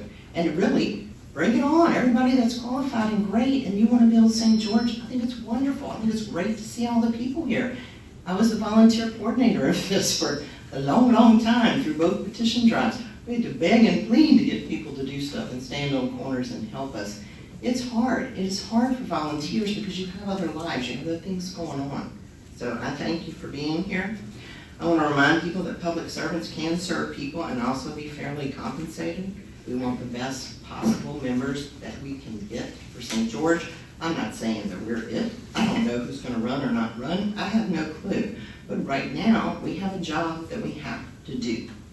In the transition district, Chris Riles wrote a draft ordinance in 2023 prior to the ruling where he proposed $140,000 for a full-time mayor. He recently circulated another recommendation for $150,000. So salaries haven't been talked about for a long time. This isn't new. If you don't think we've been talking about them for months, we knew this was coming. We knew this was part of our job. Chris intended that salary under the Larson Act as a full-time mayor, not under a charter, not modeled after Sandy Springs, Georgia. That wasn't even on his radar, or he would have proposed a part-time mayor's salary. We are still under the Larson Act for now. That is where we are, and that is what we have to deal with. The transition district recommended, I think everybody, most of us sitting at this table for this interim council. The final decision was up to our governor. He chose us, the transition district chose us. They must have thought our judgment was capable of making this decision and the other decisions that we have made. I hope that the transition district still believes in our capabilities and will work with us to build the city. Many of us has worked for years and years and years. The next 4 years are going to be so exciting. I mean, this is what we've worked for. It's going to be busy though, y'all. There's no way to say this is a part-time job. We're building this city from the ground up, and it's a big city. Our census, last census in 2020, was that we were right over 80,000. We're probably more like 90 to 95,000 people. So we're going to be knocking on the door of that fourth largest city soon and taking that spot. It's a lot. So I just want to say, even at the proposed highest level of what he's proposing in salaries, the total is $633,000 for 9 elected officials with an annual budget of $53 million. That's about 1% of the budget, okay?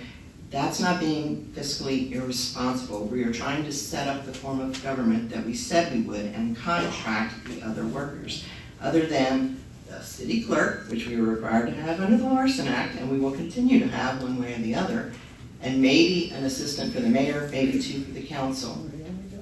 That's it.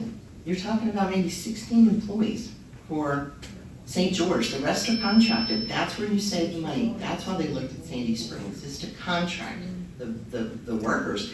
Look at City Parish's budget. Do you have any clue what percentage is with their retirement and benefits? Probably close to, I don't know, Chris used to do charts on this. He knows it's probably 30% of their budget. That is what we're trying to avoid. So I just want to tell you one thing. I'm going to toot our horn for a minute. The appointed officials at this table have made tremendous progress in 7 months. We've approved over 30 ordinances, worked with the demographer to create 5 council districts, and we added 2 at large. Established our own planning and zoning board and board of adjustments, set up our contract services with IBTS. Contract, see, that's the way to go.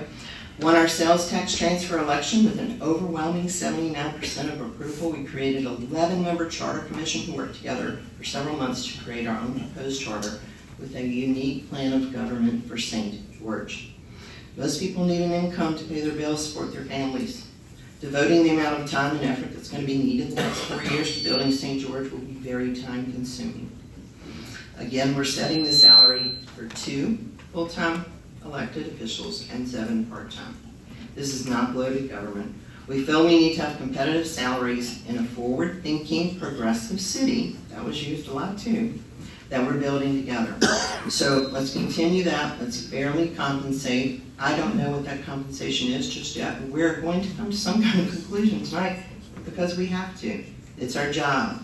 We are there, and we're going to make the best decision that we possibly can in the best interest of St. George. Thank you.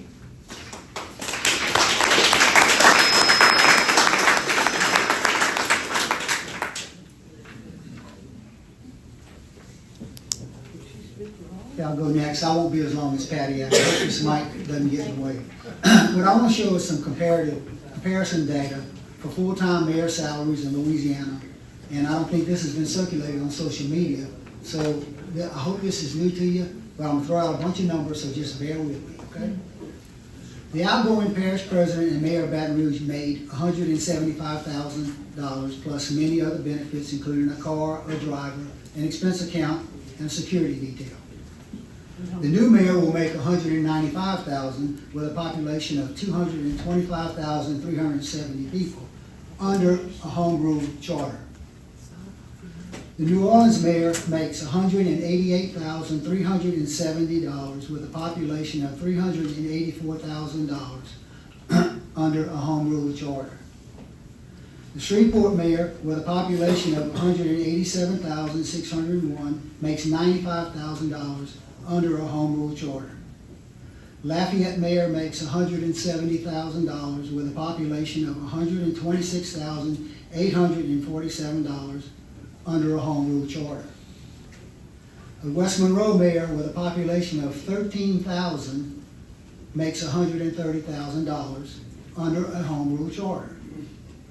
Monroe mayor makes $130,000 with a population of 47,697 people under a home rule charter. The Alexandria mayor makes $141,595 with a population of only 45,262 people under a home rule charter. Central mayor makes $86,700 with a population of 29,565 people, and his salary was increased when he took office because the previous mayor's salary was too low under the Lawson Act. The mayor of Zachary makes $88,890 with a population of 19,316 under a home rule charter. The Baker mayor makes $125,000 with a population of 12,475 under a home rule charter. The Gonzales mayor makes, with a population of 12,224 people, makes $150,883 under the Larson Act. As you can see, these salaries for mayors are all over the place. Each city gets to determine their own pay scales. That's the beauty of democracy. The charts that were circulated on social media only chose to show part-time mayor salaries who aren't even in Louisiana, but they are home rule charters. As you can see from other Louisiana cities under the home rule charter, the mayors make a wide range of salaries anywhere from $95,000 to $195,000. As you can also see, we have a lot of home rule charters already established in Louisiana with full-time mayors making competitive salaries. Data is out there for everything. Charts are man-made. It can only show what the person who's making the chart chooses to be shown. If the citizens of St. George are not happy with the elected officials' compensation during the first term, they can be changed by the council 90 days prior to the close of qualifying for the next term of office in 4 years in 2029. That's it.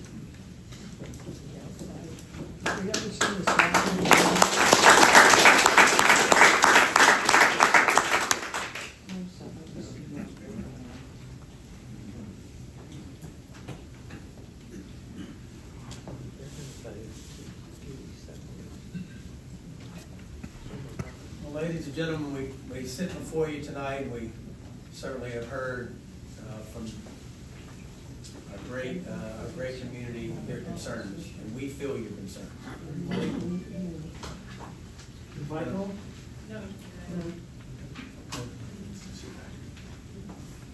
And we feel your concerns. We appreciate everyone that's here, everyone that has spoken.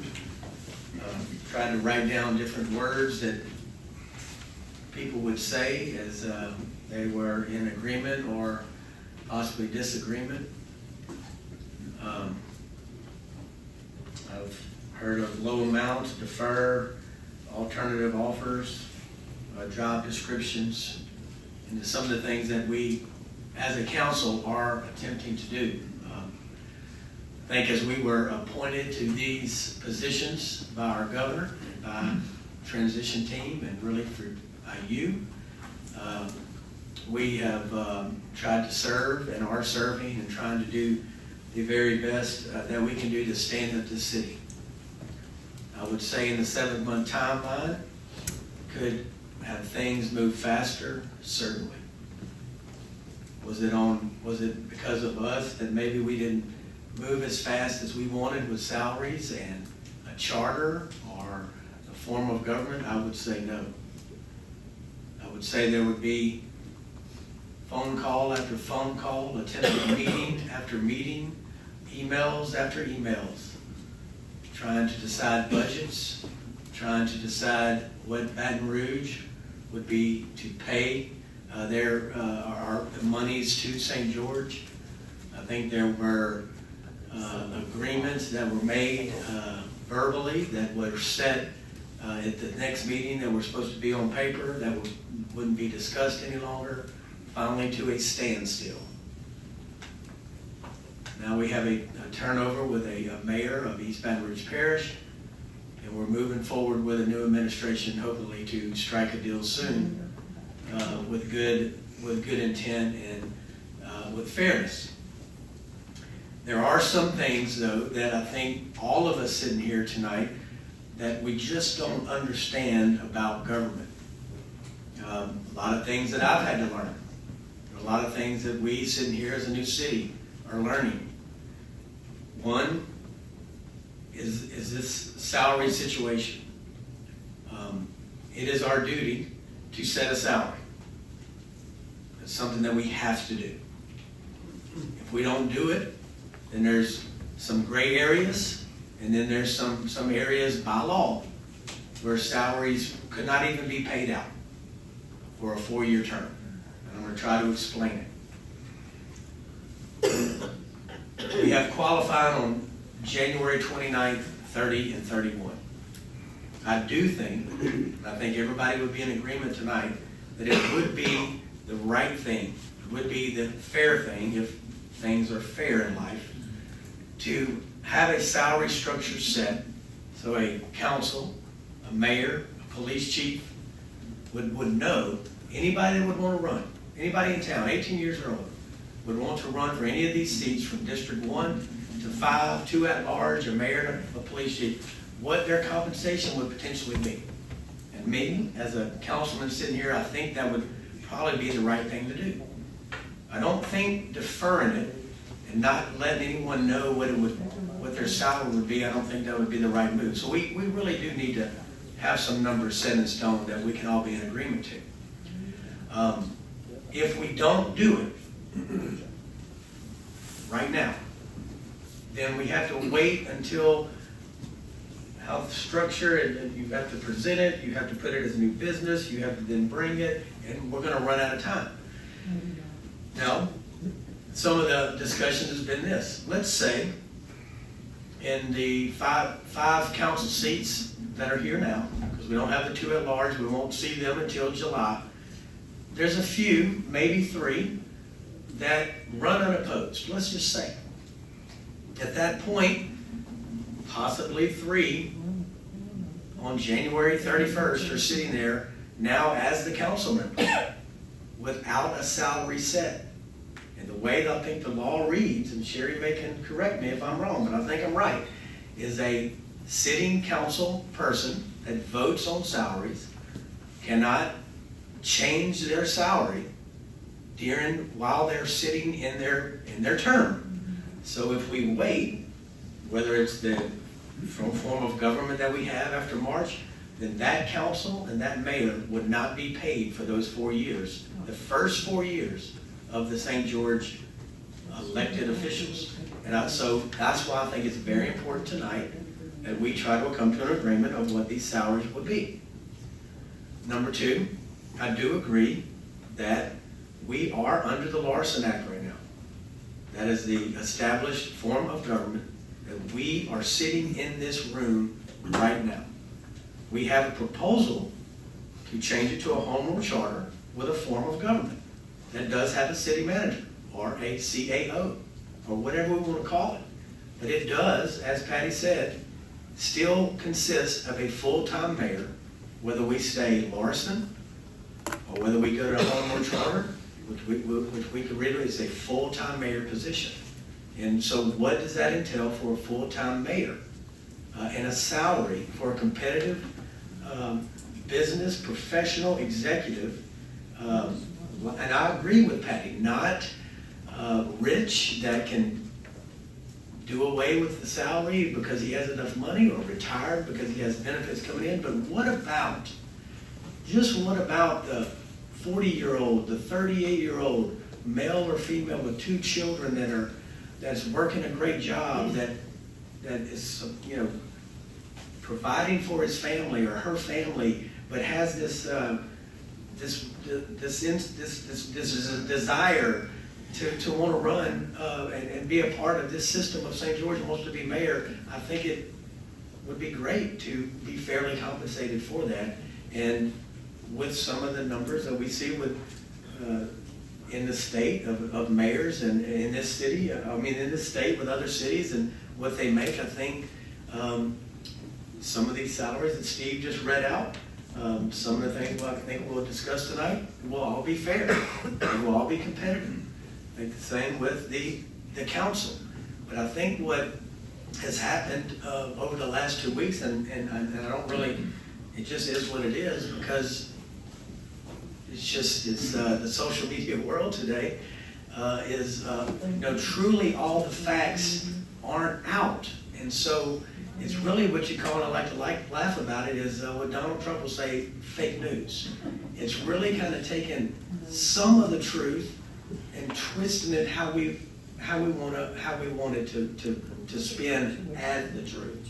And I'm really trying to get to the facts and the truth of really what we want to be at St. George, and what we want it to be fair for a full-time mayor, fair for a full-time police chief, and fair for a part-time / full-time council. Now, why do I say / full-time? Most cities are very, very established. Baton Rouge is how many years old? A lot. There's systems in place that the new mayor has walked into, maybe a new council walked into. They're told, seemingly, this is how we do things, but you can change it this way. You bring your new staff in and things are in place. In St. George, we're starting everything from scratch. There wasn't a book given to any of us that said, here's an outline of how you do planning and zoning. Here's an outline of how you do this. Here's an outline of the roles and responsibilities of what a council does or a mayor does or whatnot. We're putting it all together. And so, and we want to be able to put it together to bring to you guys to be able to vote on it. So I am hearing everybody tonight, and I hear you. But I want everybody to be listening with all the right news, not some of the twist and the turn. I want it to be open, and I want it to be honest. I did see a quote this week that actually came from the mayor of Central. And he said, and this is my humble opinion only, the city manager model is great. And I want y'all to listen to these words in some of this, what he's written. The city manager model is great if you cannot elect competent executives. The Larson Act model is a wonderful model as long as the talent pool is available. The problem with the talent pool, in quote, is that most competent executive types are not going to step up for the role to the detriment of their professional career. Says that they had that conversation with a gentleman and recommended setting salaries and putting annual inflation rates to be able to fight against this. So what the central mayor is stating is we got to find professional talent pool, competent executives. It says what that number will be, talking about the salary, is too much debate, and that's what we're doing tonight. It says Central became a city, the role was considered part-time, and the salary was set to commensurate $50,000. It says now the role is full-time plus, and the salary was only adjusted to inflation. So what that's telling me in that, what he's written there, that maybe many have read, is that he's concerned of the talent pool of executive types that will step up to the role instead of their professional career. So in our starting point of St. George right now, looking at it like a new business, these first 4 years, these maybe first 8 years, are the most crucial times for us to be able to find competent talent pool executives that would want to run for mayor, that would want to run for this council, that would want to be the police chief, because these first 4 to 8 years are going to be set the path in the direction of how this new city, aka this new business, will look.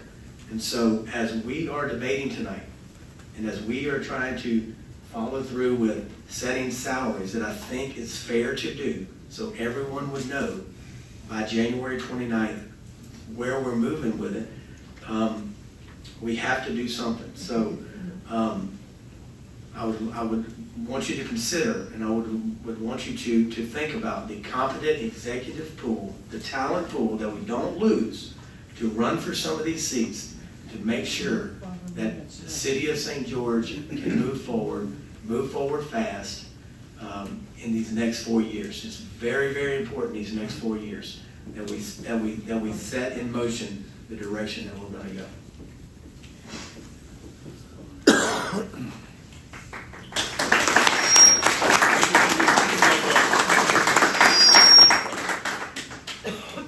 going to stand up and speak. I don't like using microphones anyway. So I don't have a vote in this. The council will eventually decide what the pay will be. I think I am in a fairly unique position to talk to you as the mayor of St. George. What my day entails currently, what my job responsibilities are, and what my job responsibilities will be, whether the home rule charter passes or not. I told somebody this the other day. I was appointed by the governor of the state of Louisiana on May 14th to be the interim mayor of St. George. I didn't ask for it. Didn't make one phone call about it. I was asked if it was all right for me to put my name in. I said, okay, if the governor selects me, then I'll serve. A little bit about me. I've served this community for 20 years. Okay, prior to that, I was a public school teacher for 5. Served in the fire department now for close to 20 years. Have served this St. George movement for the past 13 years. Extremely passionate about it. Extremely committed to it. So when the governor called me on May 14th and said, Mr. Yates, is the governor's office. Would you like to serve? Will you serve as the interim mayor? I looked at my wife, did one of those numbers, and I said, yes, sir, I will. And that's exactly what I've done. Every day. Not 3 days a week, not 2 days a week, not 4 days a week, 7 days a week. There has not been one day, not one day since May 14th that I have not worked for the city of St. George in some capacity. That includes Christmas, Christmas Eve, Thanksgiving, and any other day that most people don't work. Okay?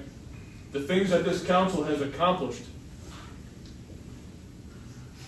the things that we have accomplished together over the last 7 months is tremendous. It's tremendous. I don't think people fully grasp the responsibility and the work it takes to build a city from scratch. I think the Home Rule Charter is going to pass in March. It was put together by an unbelievable group of citizens from all throughout St. George. Some of you are in this room today. It was one of the coolest experiences I've ever had in government. Look at Miss Plant right now. She's smiling at me. She knows too. She was on the Home Rule Commission. It was an unbelievable experience to witness with healthy debate and a collective understanding of what we wanted to see in the city of St. George come to fruition in the Home Rule Charter. So March 29th, people will vote, and they will vote on the Home Rule Charter. This is my job, roles, and responsibilities under a Home Rule Charter. I will agree, it does say ceremonial in there. And let me tell you this, every mayor in the history of the world has ceremonial functions. Okay? We go to ribbon cuttings, we go to press conferences, we do all those things. So that's no different than any other mayor that's ever been elected. I am the face of the city, I understand that, I wish I was prettier. Okay? I'm working with what God gave me. Okay? So yes, is that a part of the role and responsibility? You're darn right it is. Okay? And that eats up multiple hours for me a week. Okay? The other thing that we'll do, I'll preside over the council, similar to what I'm doing now. Okay? This idea that the Home Rule Charter is a council manager form of government really is inaccurate. It's a hybrid form. Nowhere in the Home Rule Charter does it say council manager. The people in that commission wanted a balance, checks and balances. And that's exactly what the end product was. The council will do what a legislative body does. And the mayor will have veto power on the other side of that. Checks and balances. Making sure if you have a good mayor and a good council, everything works great. If you have a bad mayor and a good council, there's a check and balance to that. And vice versa. And that's the way it was designed. Having veto power, not only on everything that the council does, including line item budget veto authorization, the mayor has to be engaged. Has to be engaged on every ordinance, every resolution, every dollar that is spent in the city of St. George. And that's why the Home Rule Charter Commission at the end of the day said, you know what? This can't be a part-time position. This is full-time responsibility. To Ms. French's point earlier on emergency declarations, it's in there. In the event of emergency, the mayor is in charge. The mayor is in charge. Because to Wendy's point, and to anybody that's ever worked in public safety, when the wind starts blowing and the water starts rising, decisions have to be made, and they have to be made now. And that's why it's in the charter that way. All intergovernmental relationships, all intergovernmental affairs is under the direct purview of the mayor. We have a metropolitan council, we have local legislators, state legislators, federal legislators that we'll be interacting with on a weekly basis. Why? Guess what? We're a brand new city. We're a brand new city. And we need all the help that we can get. Why have a city manager? Same reasoning. We're a brand new city. And guess what? There's city managers out there in the country that specialize in doing just what we need. In starting up a city. Okay? I'm probably leaving out a few things that are in there, but there's a lot of things that are in that charter. And I'll end with this, about the roles and responsibility of the mayor. And Norm and everybody else that was there from the beginning knows this. We started the city of St. George for a reason. And that reasoning wasn't just to have a great city. The real reason why we started the city of St. George was to have a great school system. And I shied away from this up until this point, because I didn't want to muddy the water. That is still a huge priority for me, everybody that's on this council, and I surely hope it's a huge priority for whoever gets elected to these seats. Who do you think is going to do the legwork for that? Who do you think is going to do the groundwork over the next 4, 8, 10, 12, 15 years to ensure not only are we standing up the city the way that it needs to be done, but we're doing right by our children? So a tremendous role, a tremendous responsibility falls on the backs of the mayor and the council. And to some people's point earlier, qualifying is at the end of the month. Once these salaries are set, everybody will know the score. Anybody can qualify, anybody can run. There'll be an election in March. And I'll tell you this, everybody already knows, I've already announced my candidacy. Okay? And if you show up on March 29th and you have a choice to vote for one thing, don't vote for me. Vote for the Home Rule Charter. Because I feel that strongly about it. Because that Home Rule Charter is going to live well past me, well past anybody on this council, well past any of us in this room. That will be the bedrock and the foundation of what this city is built off of. And I'm very, very passionate about that. And the great thing about that foundational Home Rule Charter document is this. And the last thing I'll mention on that, it's going to be flexible. And it's going to be flexible because of you. It's going to be flexible for things just like tonight. People showing up and talking. Thank you.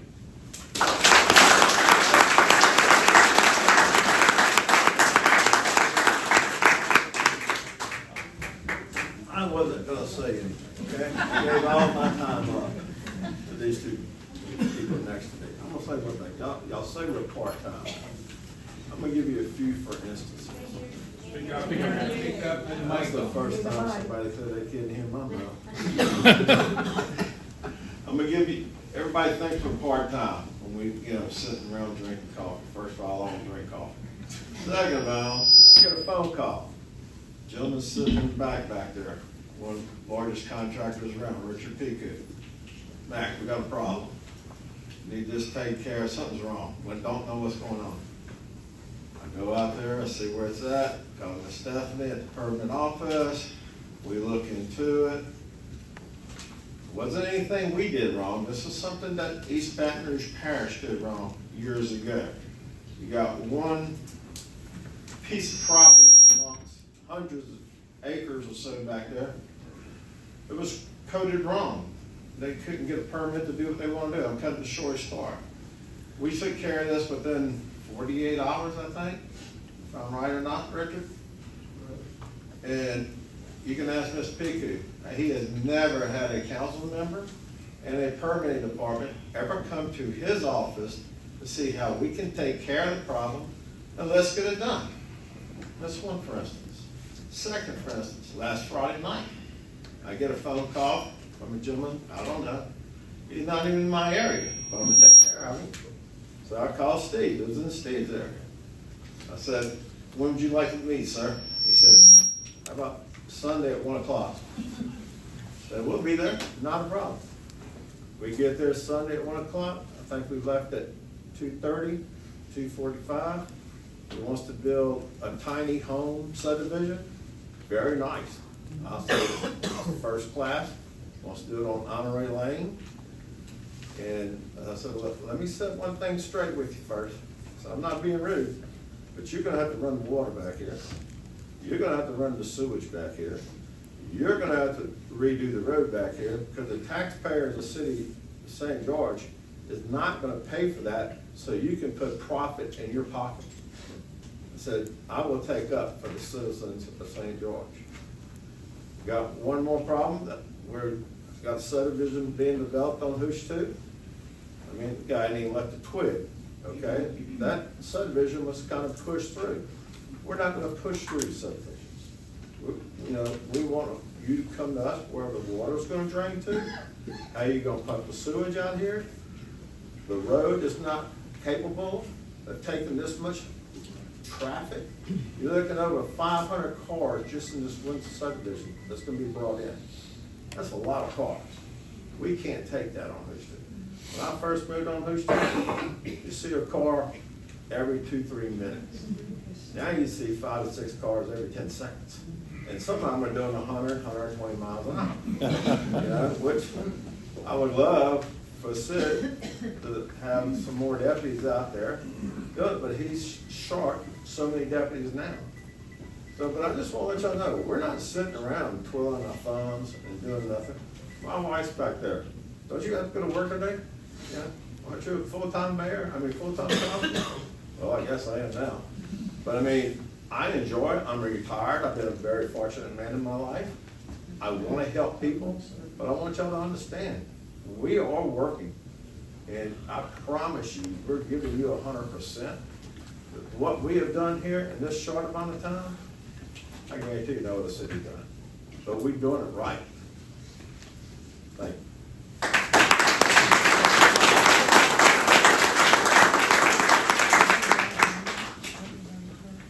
Seeing as this is my item, I thank y'all for coming to my party tonight. So I chose to put this up. I had some previous experience serving on a council.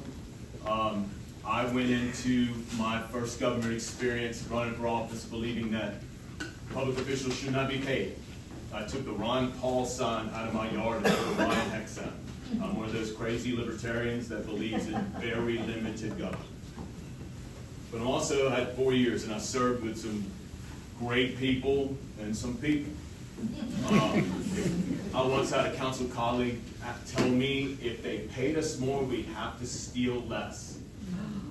And I'm telling you this, I believe her. I also come from the private sector. After losing an election, which was the greatest thing that ever happened to me, I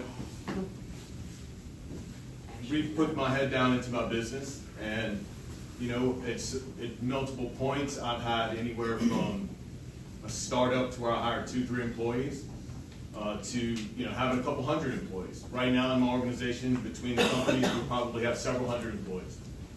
My first order of business this morning, after I left the meeting in St. Francisville at 7 o'clock this morning, was to make a meeting for 9 at my office, where we decided to make 5 offers to some sales folks and some management guys, each at over $150,000, up to $230,000. I compete every day in the people business. In order to run a successful organization, I come from the train of thought that you have to compensate people fairly and you demand high results. And if they're not giving you what you want, you let them go. Unfortunately, we can't let council people go in the middle of a term, but you vote them out if you're not getting your value. I come from this train of thought that if you don't compensate, you're not going to get what you're asking. I served with many council colleagues that were not worth $23,000 a year, and I served with several that were worth $100,000 a year. I speak to the council, this job correctly done, and I was the chair of the city charter commission, so I know it back and forth. It didn't bother me that said part-time position in the council, because it can be if that's what you want, but if you elect the great people, it's a 90-hour-a-week job that will be extremely frustrating, and you won't have any friends when you're done with it, but you will have done a fantastic job. As far as the mayor's pay, one of the things, and it's a failure in this plant, I'm going to cop to this, and this is something we're going to change by ordinance. Our mayor is going to be the Chief Economic Development Officer for the city of St. George. Period, full stop. That is going to be a very significant position. The city parish, when I was there, we'd get back $200,000 or $300,000 just for that position. The mayor is the leader and vision of this. The city manager is going to run the place. The mayor is going to set the vision. You're going to elect this person based on what their plan is for the city of St. George. That is the visionary. The council, we can bring a vision. And hopefully we do. Hopefully it's a shared vision. But the mayors who you elect and say, we want to go where that this person is taking St. George. So in that vein, I believe that needs to be a dynamic leader. Dynamic leaders do not work for free. We cannot ask a 38 to 52-year-old person to come in here and do this at a pittance. That's not how it works. If we want to try something different in government, I suggest that we actually pay people what we want them to do. And then you demand excellence. So I understand we really want to, the public service side of it. I really, really, really do. And I respect everyone's opinion in this room. But I want excellence for this town. And that's why I put very high compensation on this thing here. I apologize to my council colleagues. I'm not running for this office. So it's very easy for me to, do what I think is right. And I apologize if some of those they're running and I'm putting them in a bad position. But that's okay. If they lose because of this vote tonight, they should be happy with that. With that said, I make a motion to approve as is. I need to make an amendment on page 1, after line 21. Please add the compensation for the city clerk for fiscal year 2024-2025 shall be $24,000 payable monthly. Amendment number 2, on page 1, replace line 29, paragraph D, with paragraph D of this ordinance shall be effective upon publication, and the remaining provisions of this ordinance shall be effective until July 1, 2025. This amendment having been submitted, but okay, that's it. Okay, and correct me if I'm wrong, this will take care of the clerk, city clerk will be eligible to be paid in arrears.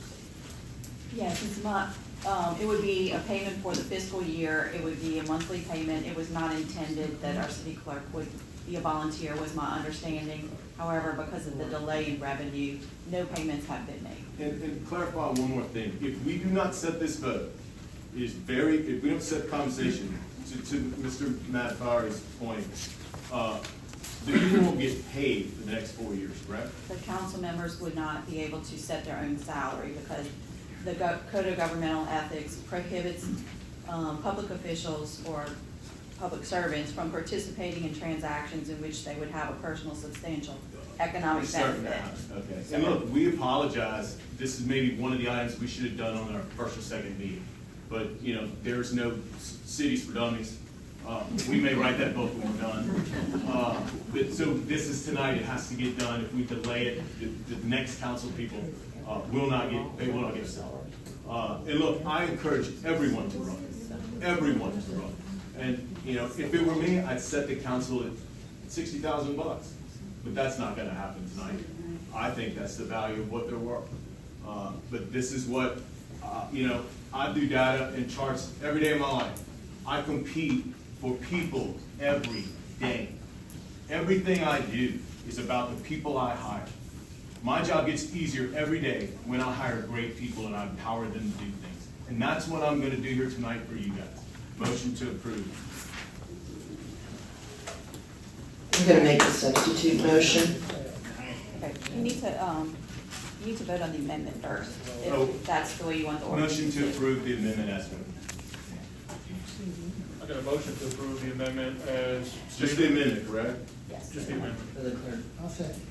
Got a second by Councilman Monticello. Any opposition to it? Seeing none, amendment passed. I'd like to make a substitute motion to the ordinance with the salaries. It's still not gonna please everybody. There's no way we can please everybody, but I feel like this might be fair. I want to propose $160,000 for the mayor, $140,000 for the chief of police, and $36,000 for the council. I want to build in a 2% annual cost of living raise with that.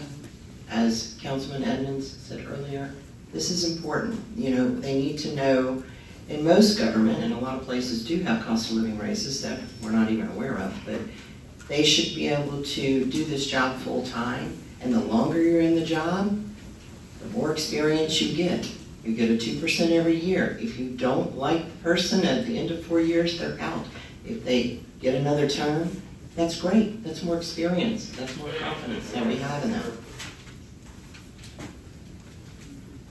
Got a substitute motion on the table. Actually, it's not even a substitute motion, Can you right? repeat it?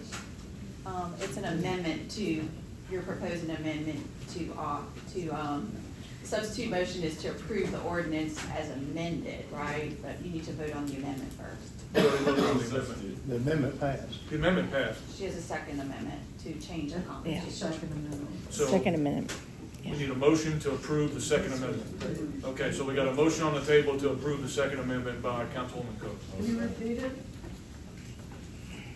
Can you repeat it, Councilwoman? Yes. $160,000 for the mayor, $140,000 for chief of police and public safety that we're adding in, $36,000 for the council with a 2% annual cost of living raise Does the raise reset? Yes. Yes. If you are replaced at the end of 4 years, it reverts back. It goes back to the original salary. You do not pick up where the other person left off. Is there a second? So I got a motion for the second amendment to the original ordinance. I'm sure there's a legal way to say that a little bit nicer, right? Second by Councilman Himmel. Is there any opposition to this motion? I'm opposed. Councilman Heck is in opposition. We'll go to a roll call vote. Councilman Monticello? Aye. Councilwoman Cook? Councilman Himmel? Yeah. Councilman Edmonds? Yay. And we already have Councilman Heck. Nay. No. All right, motion passes.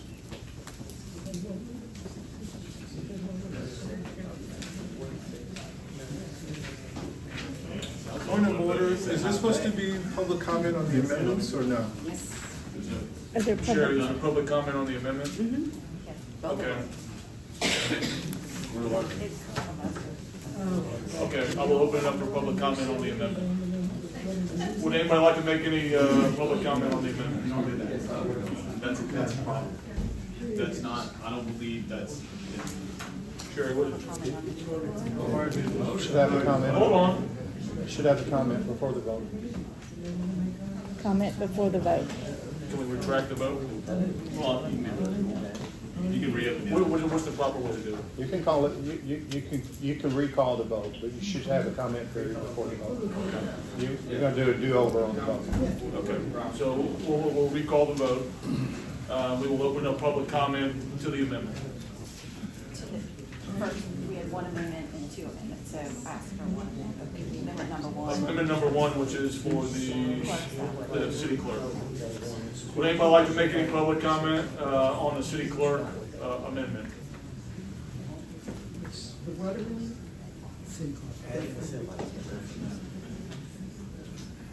Seeing none, we'll close the public comment on that. Go ahead and have a vote. We will vote on the First Amendment once again for the city clerk's salary. The motion was made by, No, it's Councilman Heck. Heck. Councilman Heck made the motion. It was seconded by, Monticello. it doesn't matter, we're doing it again. Councilman Monticello, is there any opposition to that? Seeing none. All right, to the second amendment that was proposed regarding the new pay structure for the chief of police, mayor, and council. I got one comment. I'm Michael Barrett. I've lived here forever. And I also helped with the petition. The comment I want to make is I appreciate what Heck had to say about accountability, and everybody else knows accountability. But I don't read in this home rule, and it may be in the Larson Act, and I need somebody to tell me, how do you recall a mayor? If he's not doing his job, where's the oversight? 25% of the electorate. Or an election. Petition. So that's in the, I didn't see it in the home rule. State law. It's in the election State law. code. It's in the election. So state law Supersedes. supersedes this. Yeah. Okay. All right, well, I'm glad you explained that. Does everybody know that? Oh, they did? So I'm the only dummy. Okay. I'm okay with that. But I think we need to know that. Good point. Come on, Sean.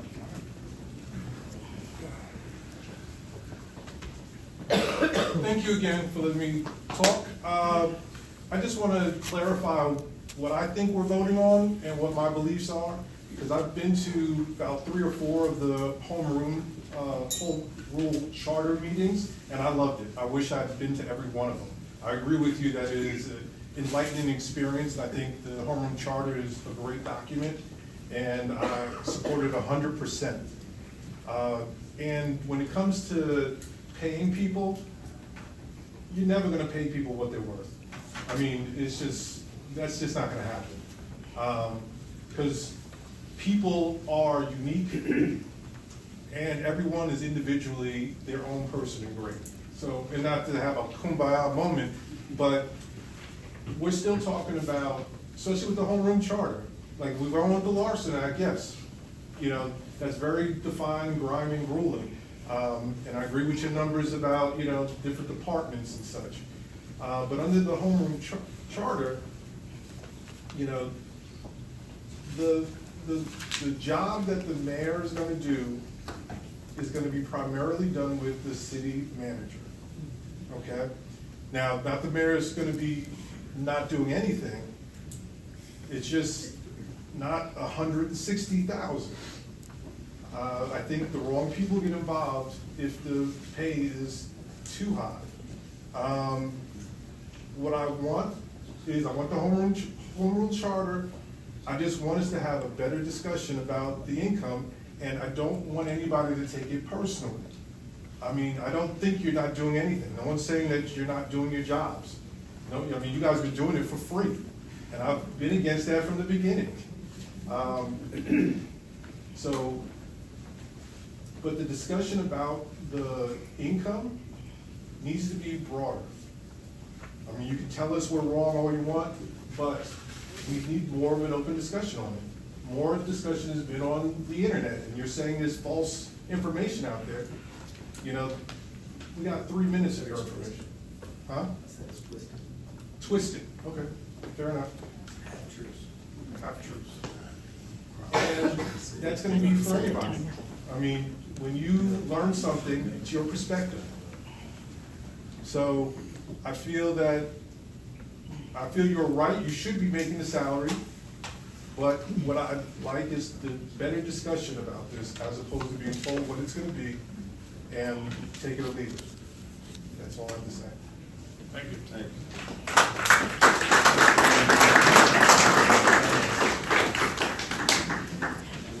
I didn't set it. Thank y'all for letting me speak again.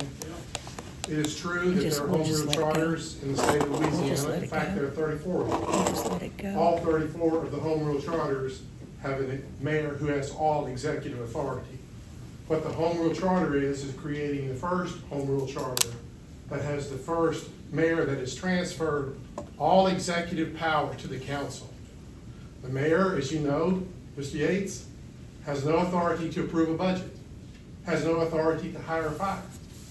And in fact, you have the authority to veto, but that veto can be overridden very easily by the council. So there's no separation of powers. So I want to clarify that the charts, Ms. Cook, that I gave were reference to city councils that are in America. This is the first one in Louisiana. In fact, you're creating the first one in the nation with a full-time mayor for the council managed system. That's a fact. That's what I put on social media. I stand behind that data, and I want you that there was no intention to mislead you or anyone in the public in that regard. So I think it's fair to also get the facts out there, Mr. Edmonds, that the data was reflective of council managed cities. So let's just be clear. We're creating the first home rule charter in Louisiana with a mayor who has no executive authority, and the first one in America that is a full-time employee. All others in America are part-time. So I just wanted to get that on the record so that we're sure that the public understands what we're voting on. And that's why I made a recommendation. There's a two-tiered system. The first one is for the classical mayor who would be paid what you're suggesting here, somewhere around 150. The other mayor in Louisiana, in all of America, is what I told you. So please, in our comments, let's make sure we're being factual in terms of what's being represented. I would appreciate that. Okay? Thank you. Thank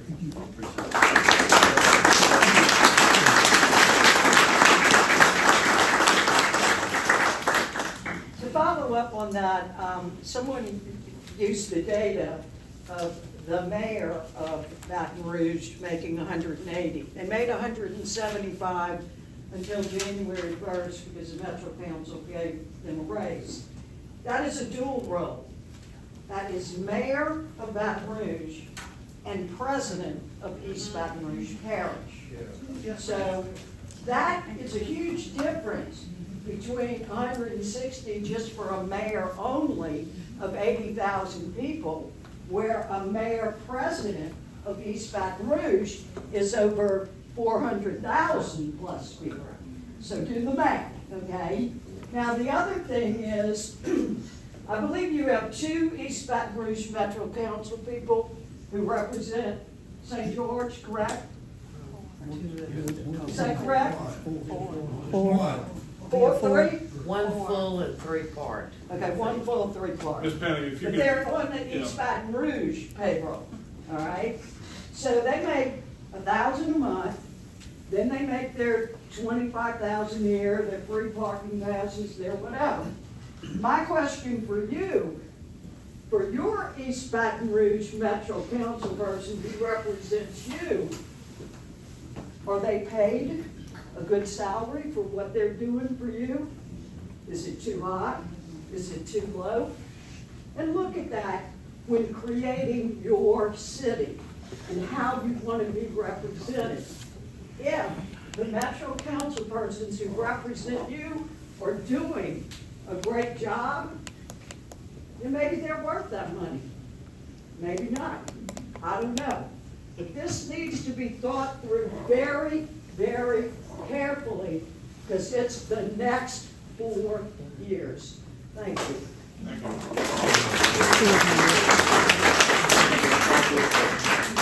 Let's up here and call for a question.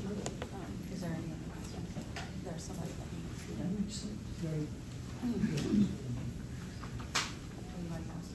Somebody else wants to say, you raising some hands here. I wanted to ask a quick question. A council, inside the home rule charter, as it's written, and please ignore my apologies for not having read this and know this answer directly. But I'd like to ask the question about the hiring of the police chief, the city manager, and your 4 top executives. Currently, under the East Baton Rouge Parish, the mayor gets to select his CAO that actually does the coordination of the city services.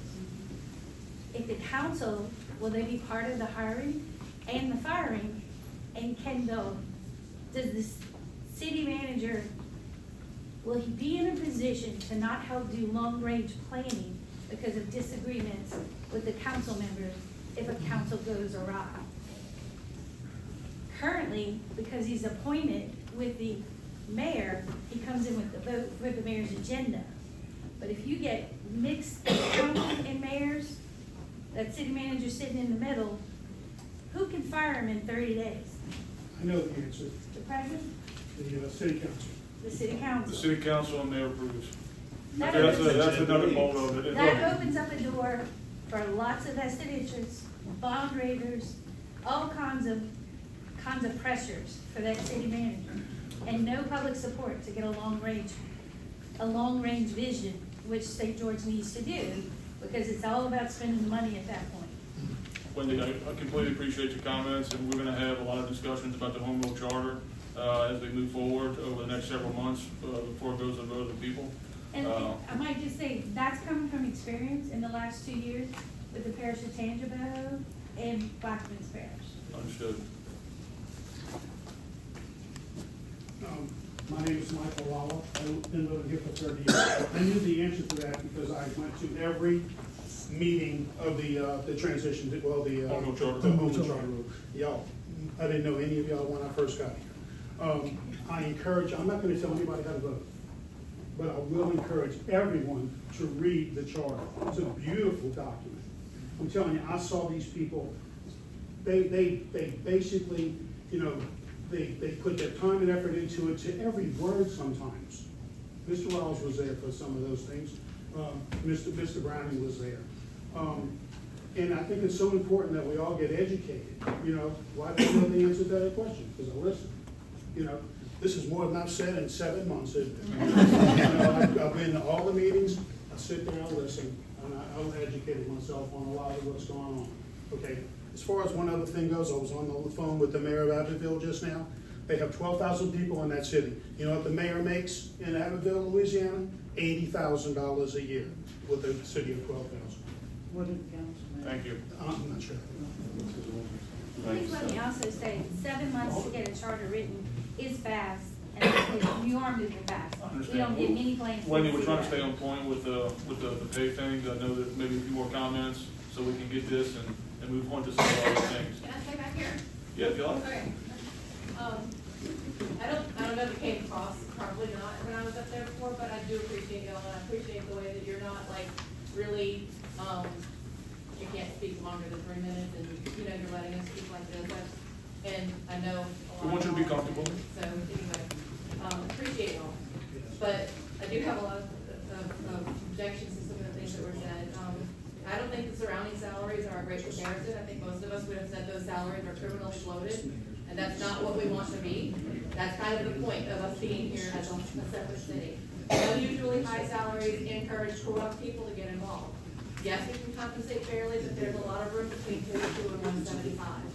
Councilman Edwards intimated that we're only objecting to salaries because we're ignorant of the facts that needed to be explained to us. This is what Lamont Cole's attorneys argued in front of the Supreme Court in opposition to our vote, that we're too dumb to make the right decision. That's it. Thank you. All right, I'll close the public comment section at this time. We'll go back to the council for a vote on the Second Amendment, correct? Get this right this time, huh? I don't want to go back through this process again. Do I have a motion on the Second Amendment to the original ordinance? Motion. Motion by Councilwoman Cook, second by Councilman Himmel. Any opposition? Opposition. Opposition by Councilman Heck. We'll go to a roll call vote. Councilman Monticello. Aye. Councilwoman Cook. Aye. Councilman Himmel. Councilman Evans. Nay. Councilman Heck. Nay. All right. Motion passes.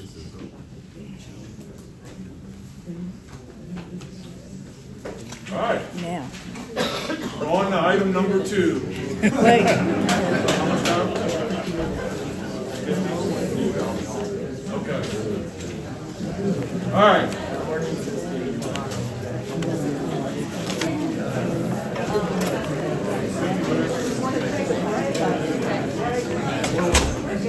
We're running out of time. So the amendment was approved or the law was approved? The ordinance was approved? Both amendments. All right, and now Yeah. voting on the ordinance or? Those are the orders. The ordinance has been. All right, the second item that we have here, I know everybody's very excited, moving around, but This seat. trying to get through some business. We Second started item the on ordinance. the agenda for new business. Dusty. You have to vote on the ordinance. You have to vote on the ordinance. We have 2 amendments to the ordinance. Unless there's any other, you have to vote on the ordinance as amended. Motion to approve all of it. Motion to approve everything so well. To approve the ordinance as amended. Ordinance as a business. Second. Second by Monticello. Show me the post. I'm opposed, but I mean, yes. All right. So we gotta need roll call. Councilman Monticello. Councilman Cook. Councilman Himmel. Councilman Evans. Councilman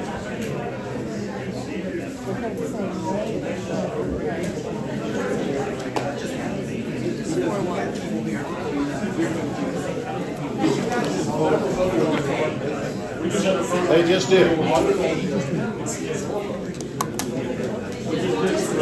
They just did. Now, They voted on both amendments and then they voted on the ordinance as amended. If you wanted to. So the adjusted pay. The ordinance as amended. You want a gavel?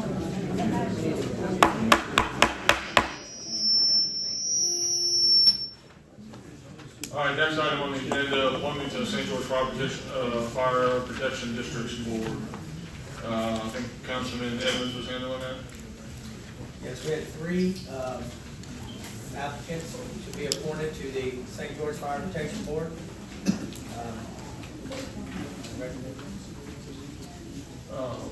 We have one gentleman that I recommend, named Chris Rosenthal. He was appointed in 2017, and he's seeking reappointment for an additional term. So I'll make a motion that we approve Chris Rosenthal for an additional term. We got to open it up for public comment.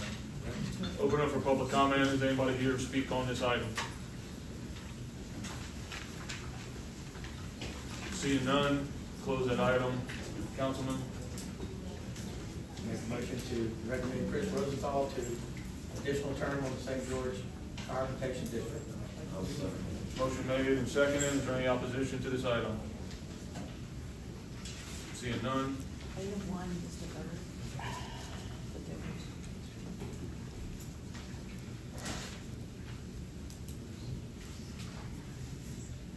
Is the gentleman still here with the flag? There he is. Very patient. All right, we have a very nice gentleman here, if you want to come up here real quick. The donation of a Louisiana state flag from Providence Engineering and Environmental Group, and wanted to present it to the council and kind of give a little story on it, so maybe it might be a nice little segue. I'd like to be able to turn toward the audience as well, if you don't mind. Thank you so much, Mr. Mayor. Thank you, council. Again, I'm proud to be here. You are continuing to give us a graduate course in self-governance. And it gives opportunity to citizens to do things like I had to do in my life, which is very, very unusual. My name's Glenn Duncan. I work for Providence Engineering. I have to say that because they support my effort to be here. Before I was a member of Providence Engineering, I happened to have a chance to watch a little boy go to the state legislature from Homa and convince the legislature that our state flag was wrong. Our state flag required 3 drops of blood on the breast of the pelican. Legislature agreed, they passed that law. Several years later, I got a flag and noticed it wasn't there. So I happened to know the Secretary of State, and I called him on the phone and said, look, a citizen got the law passed. I think a citizen should stand up and try to help you get the flag done. And he said, you're it. Thank you. I immediately called a friend who's an artist, and I explained to him, I need help designing the new state flag to meet the new law. And he said, the actual flag on the Capitol? I said, yeah. He goes, how much does that pay? I said, not a dime. He said, you better sign me up. So we had a chance to work at it. But I want to show you all something, members of the council. If you take a book, we researched the history of the flag, we researched the legality, the history, and the culture of the flag because we wanted to make sure our design was consistent with all of the above. But I was called to the Secretary of State's office and said, we have a little problem. Look at the flag behind the Secretary's desk. And we did.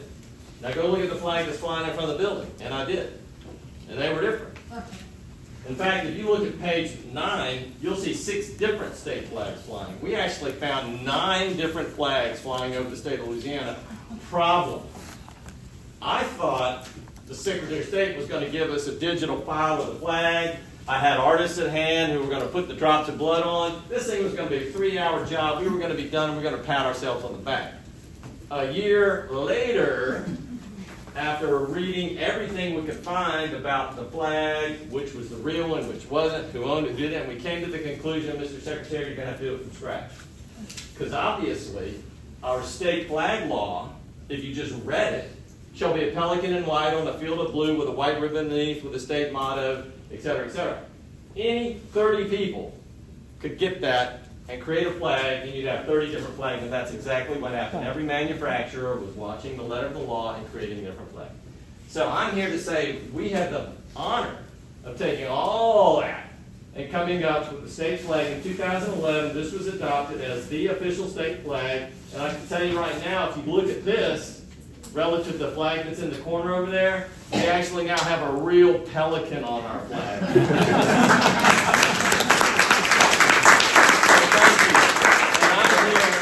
Here's what we also learned. Flags that fly outside wear out. And so the new one is becoming more and more present. Flags that are indoors never wear out, number one. And number two, nobody ever looks at them, except me. So I want to thank you very much. I'd like to present this to the citizens of our new city of St. George through our council so that you have an official Louisiana flag flying over this city. Presenting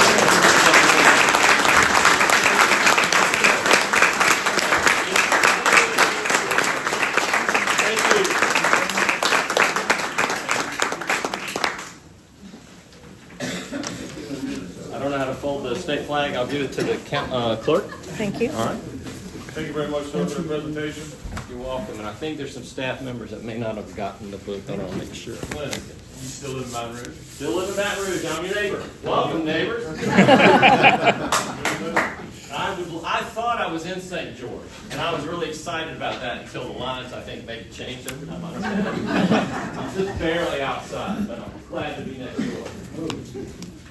All right, next item on the agenda, appointments to City Manager Search Committee. Much discussion today on revolving around the city manager. And I created the committee, I believe, in December or November. So I will name some people that will serve on this committee. If you would like to participate in this process, we're still looking for a few more people to volunteer their time. I heard today that there's a lot of people that would love to volunteer their time here, so we'd love to have you. You can email me directly, email any of your council members directly. So the appointments that I will make initially is Councilwoman Cook will be the chair, Councilman Monticello will be the co-chair. Also, we will put Jody Coco, resident of St. George, Rusty Schultz, resident of St. George, and Chad Robertson, resident of St. George, on this initial search committee. I can't tell you how long it'll take, but if it goes as well as some of the other groups we've put together, I think it'll just work out fine. So, Motion to approve the committee members? motion made to approve the committee members. We Can you vote on it? hearing on this? Yes. We'll open it up. Does anybody like to make any public comment on the committee members for the city manager search committee? Like I said, it's not a finalized list. If you'd like to participate in it, let me know, and we're looking to fill a few more spots. So if you'd like to speak, you can come down. I'd just like to comment, when you go outside the state of Louisiana. What's that? When we look outside of the state. I'm sure the city manager search committee will look all over the country for the best fit for the city of St. George. Is there a deadline for the committee's report? We haven't established any of those things yet. Okay. This is the day one. All right, I see no other public comment. Council? Motion to approve this. Motion to approve by Councilman Heck. Second. Second by Councilman Edmonds. Any opposition? Hearing none, appointments have been made. Next item, resolution to approve hazard mitigation plan and to provide for related matters. I will bring Chief Rusty Schultz down here. He's been handling our emergency management stuff for us. He's done a lot of extensive research that he will share with the council and the residents of St. George here today, in hopes to make a selection on who will do this mitigation plan. Chief Schultz, thank you. Good evening. Think you can hear me? Good evening. So, let's just go with this. I get big enough mouth. So, when this all process started, I know we reported a couple times our emergency management efforts. One of the things that to really get the ball kicked off is a hazard mitigation plan for the city limits. Currently, the East Baton Rouge Parish hazard mitigation plan, which we do currently fall under, doesn't really address St. George. Matter of fact, St. George is found nowhere in there. The city of St. George is lumped into the unincorporated areas, which this plan was done several years ago, back in like 21. So the risk index for East Baton Rouge Parish, out of 100, our parish risk index is 98.86. That's very high, right? And our flooding and those type of things, 3.65 out of 4. So we have an extremely high risk in the. Those aren't good scores? No, they're not good. Okay. So with that risk, the vast majority of that risk for flooding is for us. First of all, we can coordinate response activities for St. George specifically.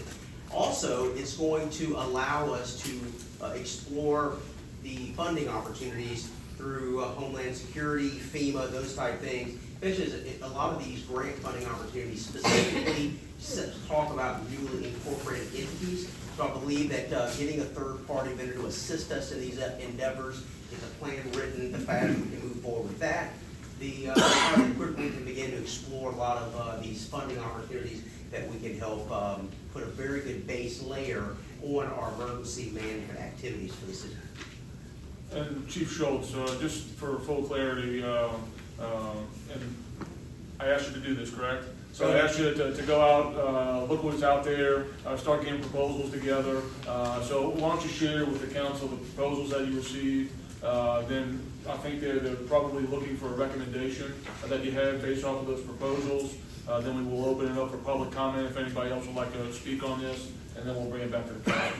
Okay, so we did basically a search for emergency management vendors that are out there that do hazard mitigation work, hazard mitigation planning, funding, research, and those type of things. We wrote up a really concise 5-phase proposal. We sent out over 20 emails to these different companies and just sort of, you know, who could we find, who does work with FEMA Region 6. We sent out around 20 emails. We sent this proposal out. We received 3 proposals back. One was from Tetra Tech, one was from Doberman, and one was from Metrics Consulting. I don't have the exact amounts in front of me. The Tetra Tech was about $140,000 for this, but the other 2, Doberman and Metrics, were very similar, around $70,000. What Metrics would be the recommendation due to the fact they currently work with DOTD. They do all of the debris management contracting work for them. They work with GOSEP and a lot of the public funding endeavors already, and they have an extensive history with FEMA Region 6, which is who would approve our funding for those type of things. Your hazard mitigation plan, that's approved by there. So the hazard mitigation plan, once it's done and approved by FEMA, we would bring it and present it to you for approval. One thing I would caveat to this is we've already begun speaking with the SBA and FEMA. We're going to be doing constant town halls to not just get feedback from our business community as well as the public, and we're going to start doing workshops where we're educating our business community and our individuals, citizens, how they can, the best way to prepare for something like this is be prepared financially. How can they be ready to recover and those type of things. So part of this process, what we put in our proposal is town hall meetings. This will all not be done in a vacuum. It'll be done in the wide open, in a very transparent manner. Matt, there's an unfortunate disaster barreling down. You have East Baton Rouge Parish with their emergency plan. We would have our emergency plan at that point. Yes, sir. Mayor Edwards is going to be. How do those jive and work together to where we know that the parish is doing something and with certain resources that we think are maybe, explain that to me how that works in an event disaster. Yes, sir. So that's a very good question. And so that's probably the biggest element to our preparedness and planning part is, first of all, we would be meeting with them like we do now. Yeah, we're all in one room. We're GOSEP or MOSEP. Right. So when we did this past year, actually, we're already a city. I think some of y'all came. We established an emergency operations center. We'll be in this room. We have an incident management team that begins to manage that. Now, last year, this happened right after we became a city. So this year, and going forward, we would have pre-position contracts. That's a very efficient way to manage these disasters. We've been to other places we deploy that didn't have them, so we would deconflict these resources by pre-position contracting. So make sure that we have the right amount of amenities and commodities rather for our citizens. If we had to do with housing and those type of things, how do we get generators? All that's done by pre-position contracts. So as the hazard mitigation plan is written and we begin to develop our own emergency operation plan for the next 12 to 18 months, we will have specific resources and pre-position contracts just for St. George. Now, in the meantime, we fall under MOSA, and I feel like our relationship with them is very good. We've had absolutely no issues with MOSA, and I feel like we would, like this coming hurricane season, we will never get all of this done before June or July, so that existing relationship would be there. But we would deconflict resource requests by pre-position contract. Also, we use WebEOC. So if we have an immediate resource need, we put that through WebEOC, which is what the state uses, and it would go to the parish currently. How often are we required to update the plans? So the requirement is 5 years. Basically, hazard mitigation planning is done on a 5-year cycle. I would suggest that this is a dynamic plan. It changes I'll give you a good example. So let's say we have the hazard mitigation plan approved today. if we do a very large mitigation work in our city, it may reduce the risk, it may reduce the flooding footprint. And so anytime we have some kind of watershed event or large benchmark we meet, we would reevaluate the plan. Do Baker, Central, and Zachary also have their own emergency plans, or they all fall, or they choose to do it? How are they doing it? Yes, sir. Currently, they fall under the parish. So if you read the East Baton Rouge Parish Hazard Mitigation Plan, it specifically talks about Baker and Zachary and Central as well. Now, but once again, St. George currently is mentioned nowhere in those plans, and so that creates a little bit of a dilemma. When they put this plan together, will they interface with the city parish and like say, hey, what is your plan in 21? Okay, we're gonna pick up additional things, or we're gonna do it instead of? So that was actually written in the RFP that we sent out, the project plan, was that any plan and anything that we do will be interoperable with the parish. Because we have to, that's just good, makes common sense if you're doing something. We have to do efforts, and certainly in a time of need, don't want to duplicate resources. Thank you, Rusty. Just sit right there, but I'll call you back up here in just 1 second. Yes, sir. I don't know if y'all caught all that Rusty just spit out. It's amazing. He doesn't have anything in front of him. It's all from memory. Pretty impressive stuff. So, does anybody have any public comment on the resolution to approve this hazard mitigation plan today? Yes, sir.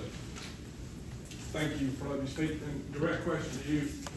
In this mitigation plan, I heard the word mitigation, and then there's preparedness, and then there's recovery, right? Yes, sir. Okay, so in the mitigation, this is action to prevent hazard flooding. If our current rating is poor, by doing this mitigation work, will that improve the rating and therefore reduce the cost of flood insurance and or homeowners insurance within the city of St. George? So the textbook answer would be any kind of resiliency increases would, the goal is to reduce, better our community rating schedule, which is what you're talking about the CRS, and to obviously reduce insurance rates. One thing I could not speak to is there's so many extraneous variables in insurance now, there's no possible way. Is there currently a process for improving ratings and getting some type of credit on the books? Yes, sir, there's a process. And we would seek to do that in Yes, sir. favor of our citizens? Yes, sir, that would be the objective. Yes, sir. Yes, sir. You come up.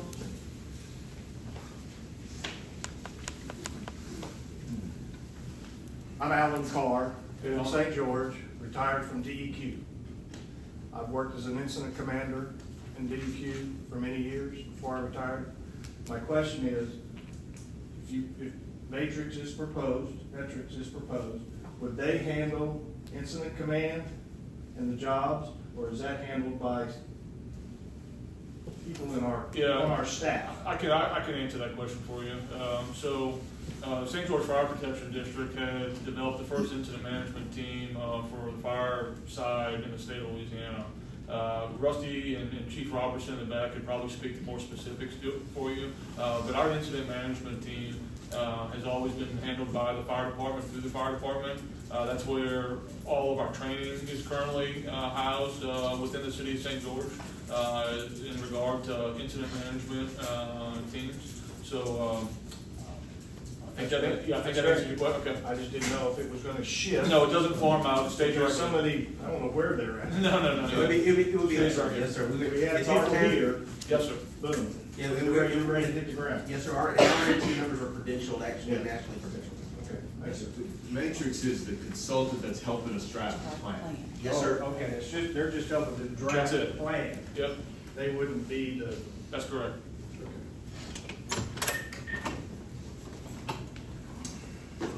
Seeing no other public comments on this, Motion to approve the recommendation. Matrix. okay, motion to approve Chief Schultz's recommendation to, what was the name of the company? Matrix. Matrix. Metrics. I read the proposal. Second by Councilman Monticello. Rusty, I have a question Yes, sir. The only reason why the city of St. George wasn't recognized on that map was because of timing, you think? Because we weren't recognized as a city yet? Yes, sir, that would be my assumption. That's what I Yes, was sir. thinking too. Okay, I understand.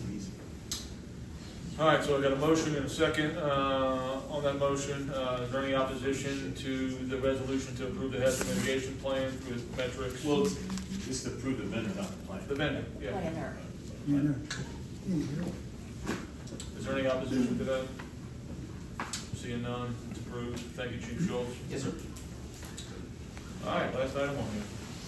Resolution to extend the contract with IBTS through June 30th, 2025, and to provide for related matters. We'll open a public comment period up for this, if anybody would like to speak on this matter.